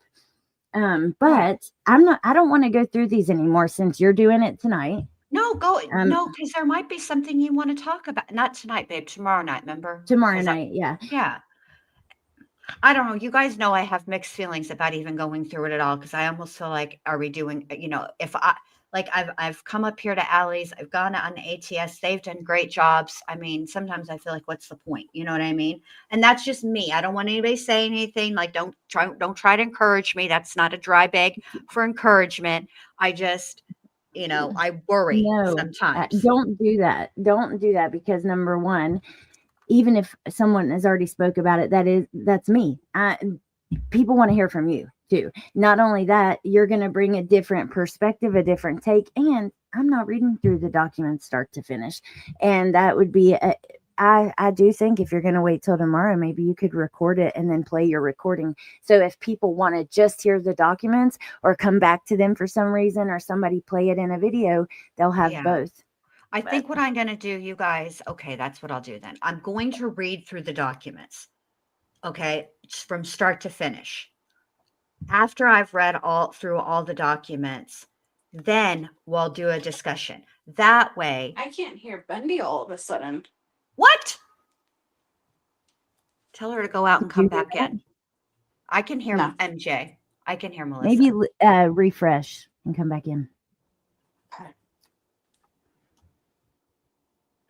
I think I'm just going to do I'm going to read through it and all the way from start to finish and then do the discussion. Because that way the people that want to just have it read to them, they get what they want. And the people that want to have it read to them and talk about it, they get what they want to. So it'll be a lot, but I think I can pull it off. Colby's wife is here. Kelsey, Oh, she said, I hey. love the way you explained that. Thank you. And thank you for being here and listening. And I'm so sorry that you guys are,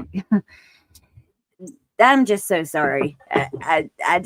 I'm so sorry. I don't even know what else to say besides that, because just the fact that after everything that you guys have been through, to have to deal with this.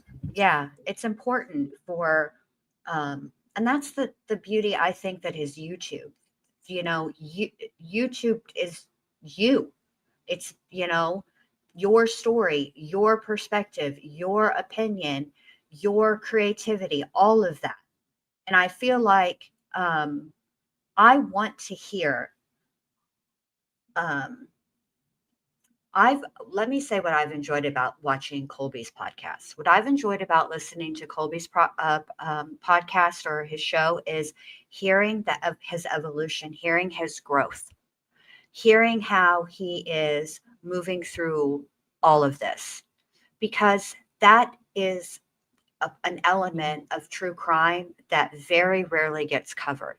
We will cover the initial investigation, then the trial, a little bit of the aftermath, but then it's sometimes, it's good to know and hear what happened after. How is Colby and his wife doing? How is Kresha doing? How are Kay and Leigh doing? How we should encourage them to speak, because you're right, it's rare. Right. And Bendy and I, you've been following and covering this for years. Me too. I'll never forget. I mean, since the very beginning, I'll never forget making that board. That's what I was just looking at, because I remember people couldn't, keep track of who everyone was, and trying to outline who everyone was and stuff. It's just, yes. It's been, yeah. I know that it means a lot to you, and it means a lot to me. These people mean a lot to us. And I think that. Yeah. And have you guys seen the I want to hear from them. Did you guys see the hearing that Lori just attended about, with her, what do you call that? What she's supposed to pay. What is that called? There's a word for it that I can't think. Thank you, Allie. Yes, restitution. Lori, see, and this is why I didn't cover that, because I said when Lori was convicted that we would do the sentencing, and then she needs to fade into oblivion. I personally think Lori says and does the things that she does because she knows that it's being covered. And I'm not going to give her that space. And I know that I'm just one tiny channel, and I don't judge anybody that does cover it, because I can understand when you, especially like Nate Eaton, who's covered this from the very, very beginning and cares about this case a lot, and the Yeah. victims and the survivors and their families. So like him covering it, I'm just one little tiny channel, because if I would have covered it, all I would have done was read Lori for absolute filth. Okay. And she likes that shit too. So I don't want to give it to her. Yeah.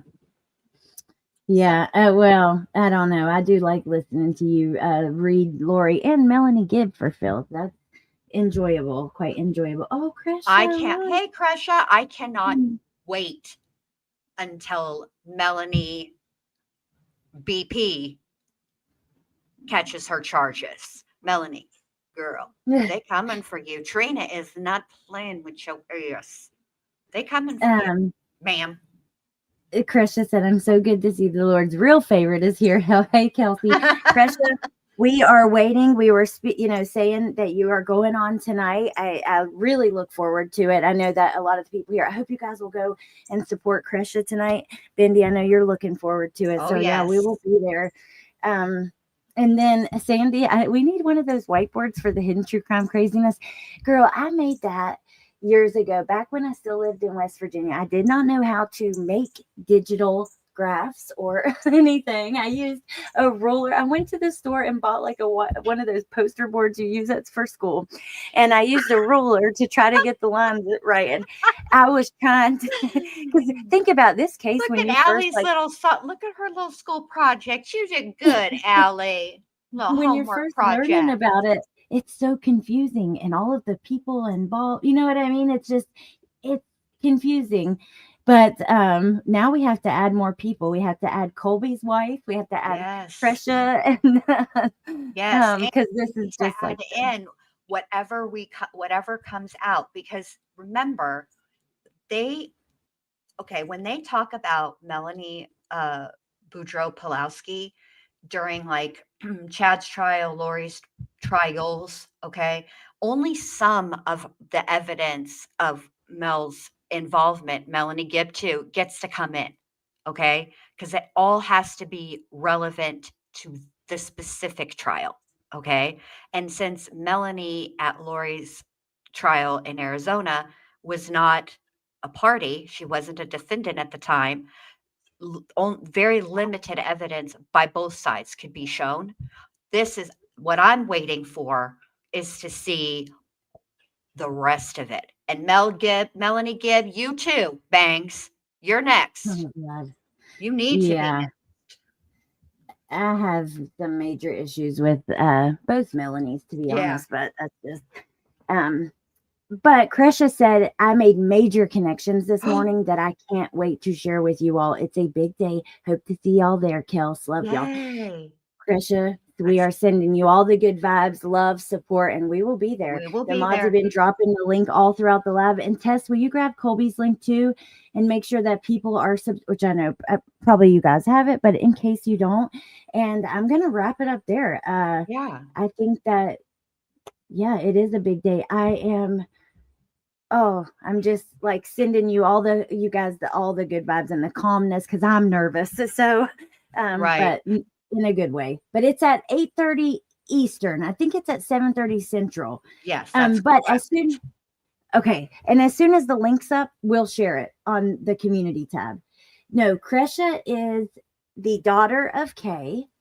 She is the sister of JJ's dad, and the niece of Charles. Just scheduled. All right. Let me get the link. Awesome. And I'll put it on the community tab too. All right. Well, I think we've went through it all. Bindi, is there anything else you want to say? I know you'll be doing a read through. Check out Jen's channel for those documents. It'll be coming in the next day or so in the live. Yeah. The last thing I want to say is that I I think that there's a difference between a discussion and a dog pile. And I think that it's okay. I can only speak for me and the panels that and channels that I have participated in.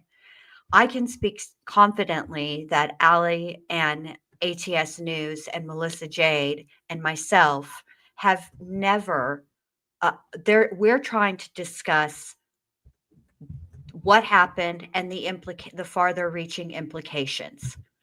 That's what we're doing. I don't Yes. feel that having a discussion or At all. watching, reviewing something like, the last live that Hidden True Crime did with their reaction or their response, I should say, giving an opinion about the words that they said. I don't think of that as dogpiling. I feel like that dogpiling is more like a disagreement and saying, I didn't like it when Lauren said this, or I didn't agree with Dr. John when he said that. I think that's a discussion. Talking about, like being insulting or name calling, that I feel like that Exactly. dogpiling. But I Oh, feel like I might have said the even word earlier, but it wasn't right. like But that. that's not the same thing. I feel like Yeah. even say, okay, I don't think that even people that are critical in that way, I don't think that they want harm to come to anybody involved. Yeah. Again, I have to reiterate that me having being critical of things that I've heard and I've seen is not coming from a place of jealousy. Anybody else's success, I root for people to be successful. Their success does not diminish my success. I can still be successful. I don't think, and this is just me being like selfish. I do believe in karma. I do believe in the true principles of karma. And so I think I've done at least 75 lifetimes. I'm trying to get to nirvana. So for me, I don't wish negativity on people. I don't wish their downfall. I wish for them to have success. I hope that Lauren and Dr. John and Grayson can come back from this and continue to be successful. Learn whatever lessons they're meant to learn, change whatever they're meant to change, and come back better. That's what I hope for. So I don't want I anybody, completely agree. And it's just discussing something that's happening in front of all of our faces, and it's not a dog pile. And nobody's jealous. And I forgot, because Amber is also talking about this. She talked about it a little bit the other night. I was there for a moment, but not there for long. That's the night we hit the deer. So I'm dropping her link too. Kresha, Yes. if you're still here, I tried to set up the redirect because I wanted people to hit the notification. But I guess you don't have that setting on. So just to let you know about Crusha, that. yeah, girl, get the redirect going. Get in your studio, ma'am, and go all the way down to the more settings in your live and allow redirects. So Yeah, and important. then and in the future we can do it, but today we'll just share the link. If you are a viewer and you don't want to miss it, you want YouTube to notify you, you can click on this link, and then when the video comes up that it's an upcoming live stream, there will be a little box on there that says notify me when it goes live. If you click that box, YouTube will send you an alert when the video goes live. Absolutely. And I'll share it on my community tab, Same. because I do think, I think Oh, it's okay.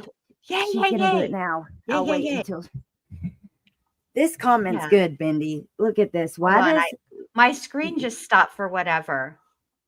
it was Kresha, and she said, why does Lauren and John report on high profiles violent crimes? To hold them what? Question mark. Oh, accountable. See how that works? No one is above the law and rules.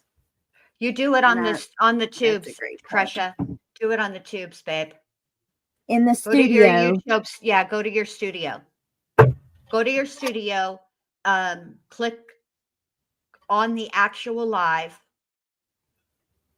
And then scroll all the way down, and it'll On the it'll say show customization. more.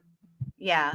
On what, Allie? Sorry. It's where the customization part, Yep. and under that exact live, it's right around where you do fundraisers too. That same Yep. part where you press the drop down to show more. Okay, go in now. And then when this live ends here, it's about to end after she gets it fixed. We'll just chat for a moment while we wait. Okay. It's going to pull everybody in the chat over to Crush's Live. When you get over there, hit that box, notify me, and then later tonight, you'll be able to easily get back to it.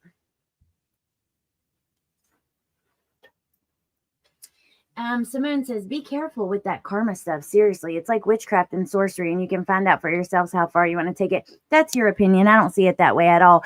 At all. Karma is just what the universe does. If you do something bad might happen to you. That's not another person doing karma to you. That is just the universe. So that's total opposite of the way I see it, but you're free to your opinion. We can agree to disagree. Karma is the opposite of witchcraft and sorcery. Karma is set back and don't do a thing because the universe will be doing whatever it needs to do.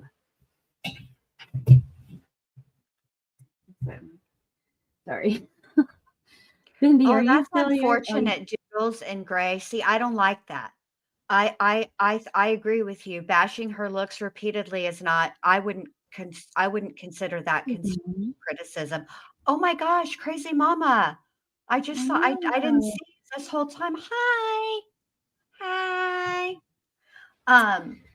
Yeah, I don't think that. I don't know how that could possibly help. No, and I don't want the look bashing here either. I did bring up her comment. She made the comment about like Botox and plastic surgery, and my response to that is, what do you expect? People talk about that shit. People are going to talk about it. If I'm on camera and I look like crap, people are going to talk about it. If or whatever. If not, I'm not saying she looked like crap. I'm just saying if I come on camera and my shirt falls down or something and you exit, just whatever. People talk shit. If a lot of people see something, they're going to say some. People might say things that are true or aren't true. I don't want it in my chat. I don't think it's constructive, but I also think you got to expect a little shit talk when you're, especially when you're like making waves like that 9-hour live did. You know what I mean? People are going to, it's just part of it, of being on social media, unfortunately. Yeah, It's I not mean, cool, for me but personally, beauty is subjective and definitely in the eye of the beholder, and kind of like humor. What's beautiful to one is not beautiful to another, but it doesn't, at the end of the day, I don't care. I don't care about the information. I don't care about the package of the information. I care about the information. So it would not matter to me. Looks, that's not anything for me because at my age, I realize now. I've known this for a long time, but really in the last few years, it's really like been like hitting home. Yo looks fade. Okay, things Yep. don't stay where they used to be, and I'm gonna leave it at that.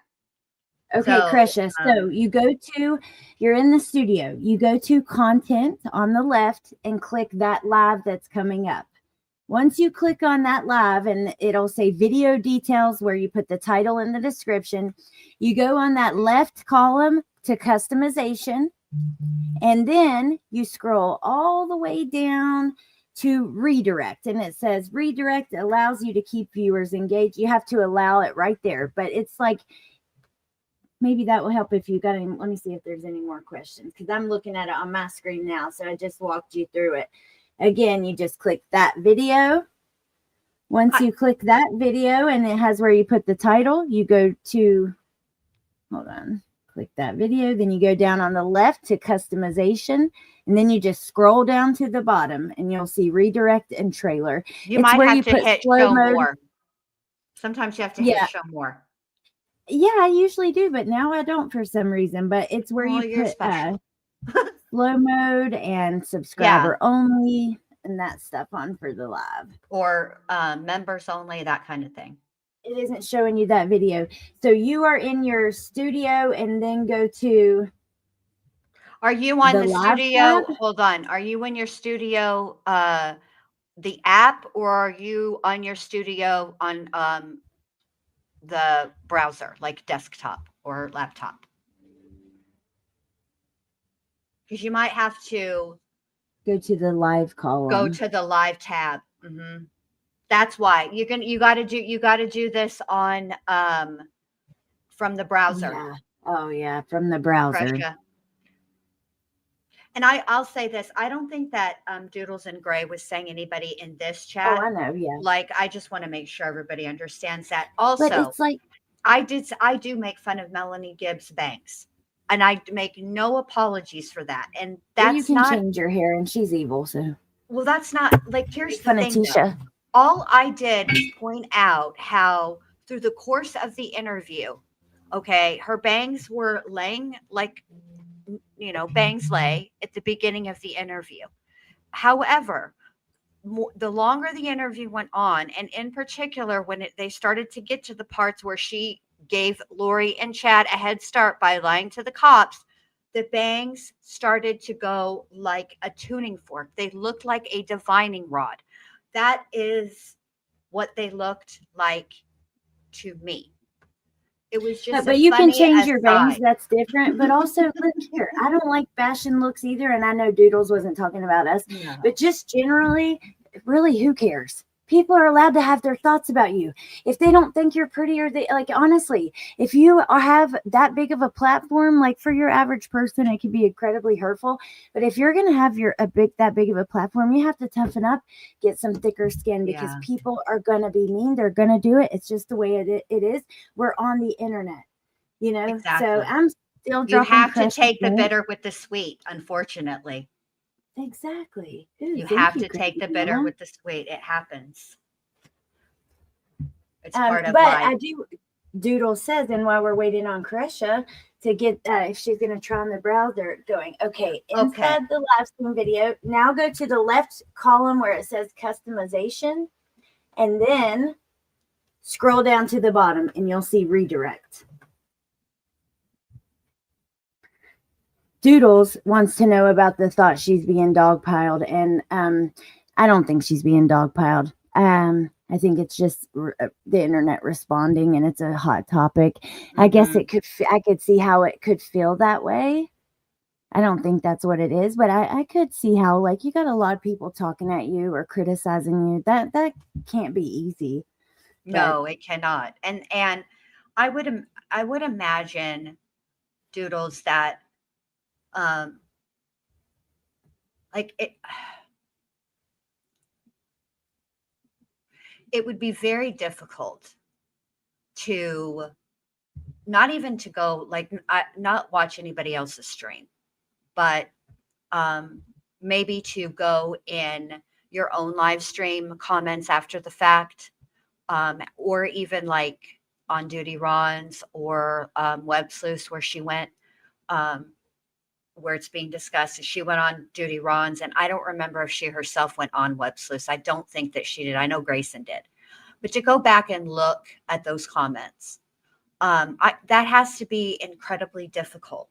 Yeah. And I mean, I go back, I read the comments when I'm on somebody's panel. I go back and I read the comments, good, bad, indifferent. I read them on my own channel. And no, Crystal, just allow me to do it to yours. Sorry, yeah. Wendy. And I've gotten criticized, and you know what? In my initial gut reaction is like, how damn dare, right? Because that's the human, okay? But then I take a step back and I'm like, wait a minute now. What did they actually write? And then I look at it, and sometimes I need to be told, though, like, it's good to hear, to get, to be criticized. Obviously, somebody talking about something that is an innate quality that I can't change. I cannot change my voice. I cannot change the way that I look, all those things. Like, I look how I look. But anyway, my point is that that has to be hard to, when it's like, Right. 3, 4, 5, 6, 7, 8,000 comments. That's got to be difficult. And, if there's 8,000 comments, there's probably 500 of them that ain't nice. That's got to be hard. And but it's when part of it, and it's part of it. You have to take the bitter with the sweet. We all put out content because we want it to be watched. We want it to be viewed. And part of having it watched and viewed is that people, like we're giving our opinions, people get to give their opinion about our opinion. That's part of it. It should tell you because on mine, because I already have it allowed, I don't have the option. Let me just Google but regardless, it's okay. There should be just a box, Crusha, that allows you to allow redirects. And you can choose like Allie's channel, like you're going to allow redirects from Allie's channel. Or all channels, or, it'll give you options like that. Oh, Doodles says if she's going to use that to further court action, is it dogpiling? That was the legal angle I was going for with her specifically, not John yet. LOL yet. I think that the avenues that are potentially open to Lauren would not be anything related to a civil stalking injunction. I think okay. I'm sorry. I just want to help. I got a 20-second video, and then you can get right back to that. But I'm scared that she's not. No. We want to be able to get her to do it. You do what you got to do. Okay, look, Crusha, here. This is what it says, because I've done it so long ago. I don't know if it's off. That must be where you only add them. But here's what it says. Hold on. To enable live redirect on your YouTube channel, click your profile picture, click YouTube Studio. Which you're in. Then go down to Settings, click Community, scroll down, check All Channels Can Redirect to My Content, and click Save. Now, anyone who's streaming... Settings and then Community. So you're in the studio. I was telling you wrong. That's how you add a redirect.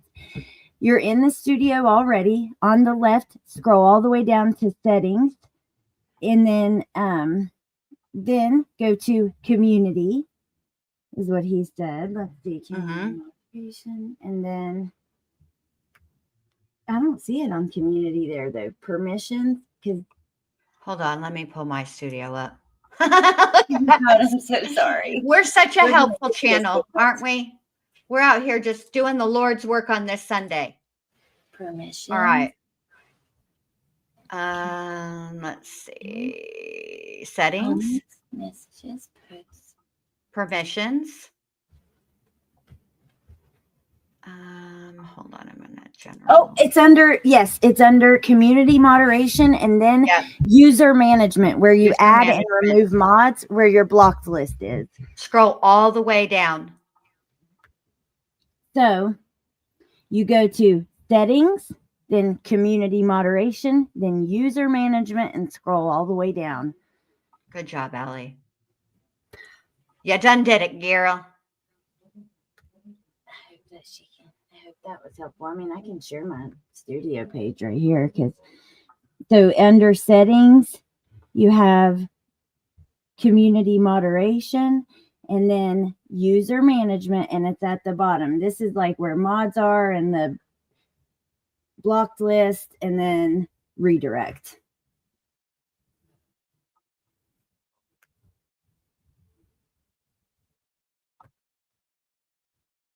Okay. Yay, I'm glad we figured it out, though, because we were telling her the wrong way. She said it's already clicked to allow redirect, so there you go.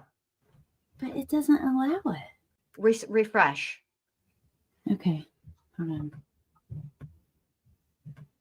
Allow redirects from all channels, I guess, right? Because let me go back to the live. We're in.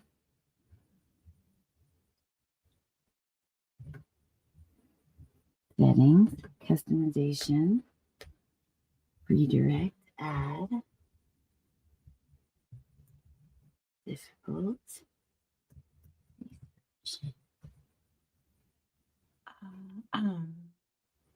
Yeah, there's no upcoming live that it will allow me to do. Hold on. It's already checked and saved. Let me see. Hold on a second. Upcoming. Well, I think that still we've shared the link, and I hope that all of you guys will go over there. And Yeah. all you have to do is click the link. Oh my gosh, wait, it's allowing me to do it. Got it. Ha! Okay, the refresh, it worked. So when this ends, you guys, you're going to be taken to a live chat over on Kresh's channel. You can leave a comment of support or whatever, like the video, and you'll see a box that says notify me when this goes live. Make sure to click that box. So you will be teleported over to. Got it. And if you forget, or you want to, or if you notify, and you chose to remember, but you want to tell your friends about it. Okay, I'll go share it right now on my community tab, and then that way, you can share. You can send your friends the link, like through Messenger, or through text, or whatever. You'll have the link to if you want to do that. Yeah. Too. Oh, there's a pretty butterfly. So perfect. I'm excited that worked, and I'm looking forward to it. I'll be waiting, like I'm on edge waiting. I can't. I think, listen, this is what I got to say, and we'll wrap it up. We've just been chit-chatting at the end here, and I apologize, you guys, but this is the truth. Kresha, Colby, Kay, my God, Kay and Larry. Oh, I know. These are the most important voices. Nothing I say really matters at all. It's just me wanting to chat about what's going on with my friends, with the community, with Bindi, with Melissa, with you guys. But what they have to say is really what matters. So I think we all need to be there and listening and supporting. And that's just it. That's how I want to end it. So I agree. Okay. I agree. Oh, you're so welcome. And thank you, Bindi, for coming up. And oh, Melissa. you're welcome. Anytime. This sums up why this is the place to be. Allie and Jin Lu helping another creator with tech stuff during a stream. Sorry.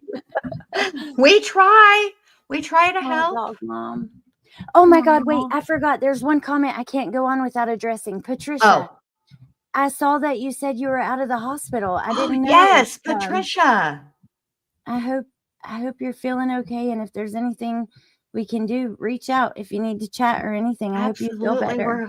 Yes, I'm glad to see you back. Hope all is well. Sending you good juju. But hey, too, because I hadn't seen you since the very first comment where you said hi.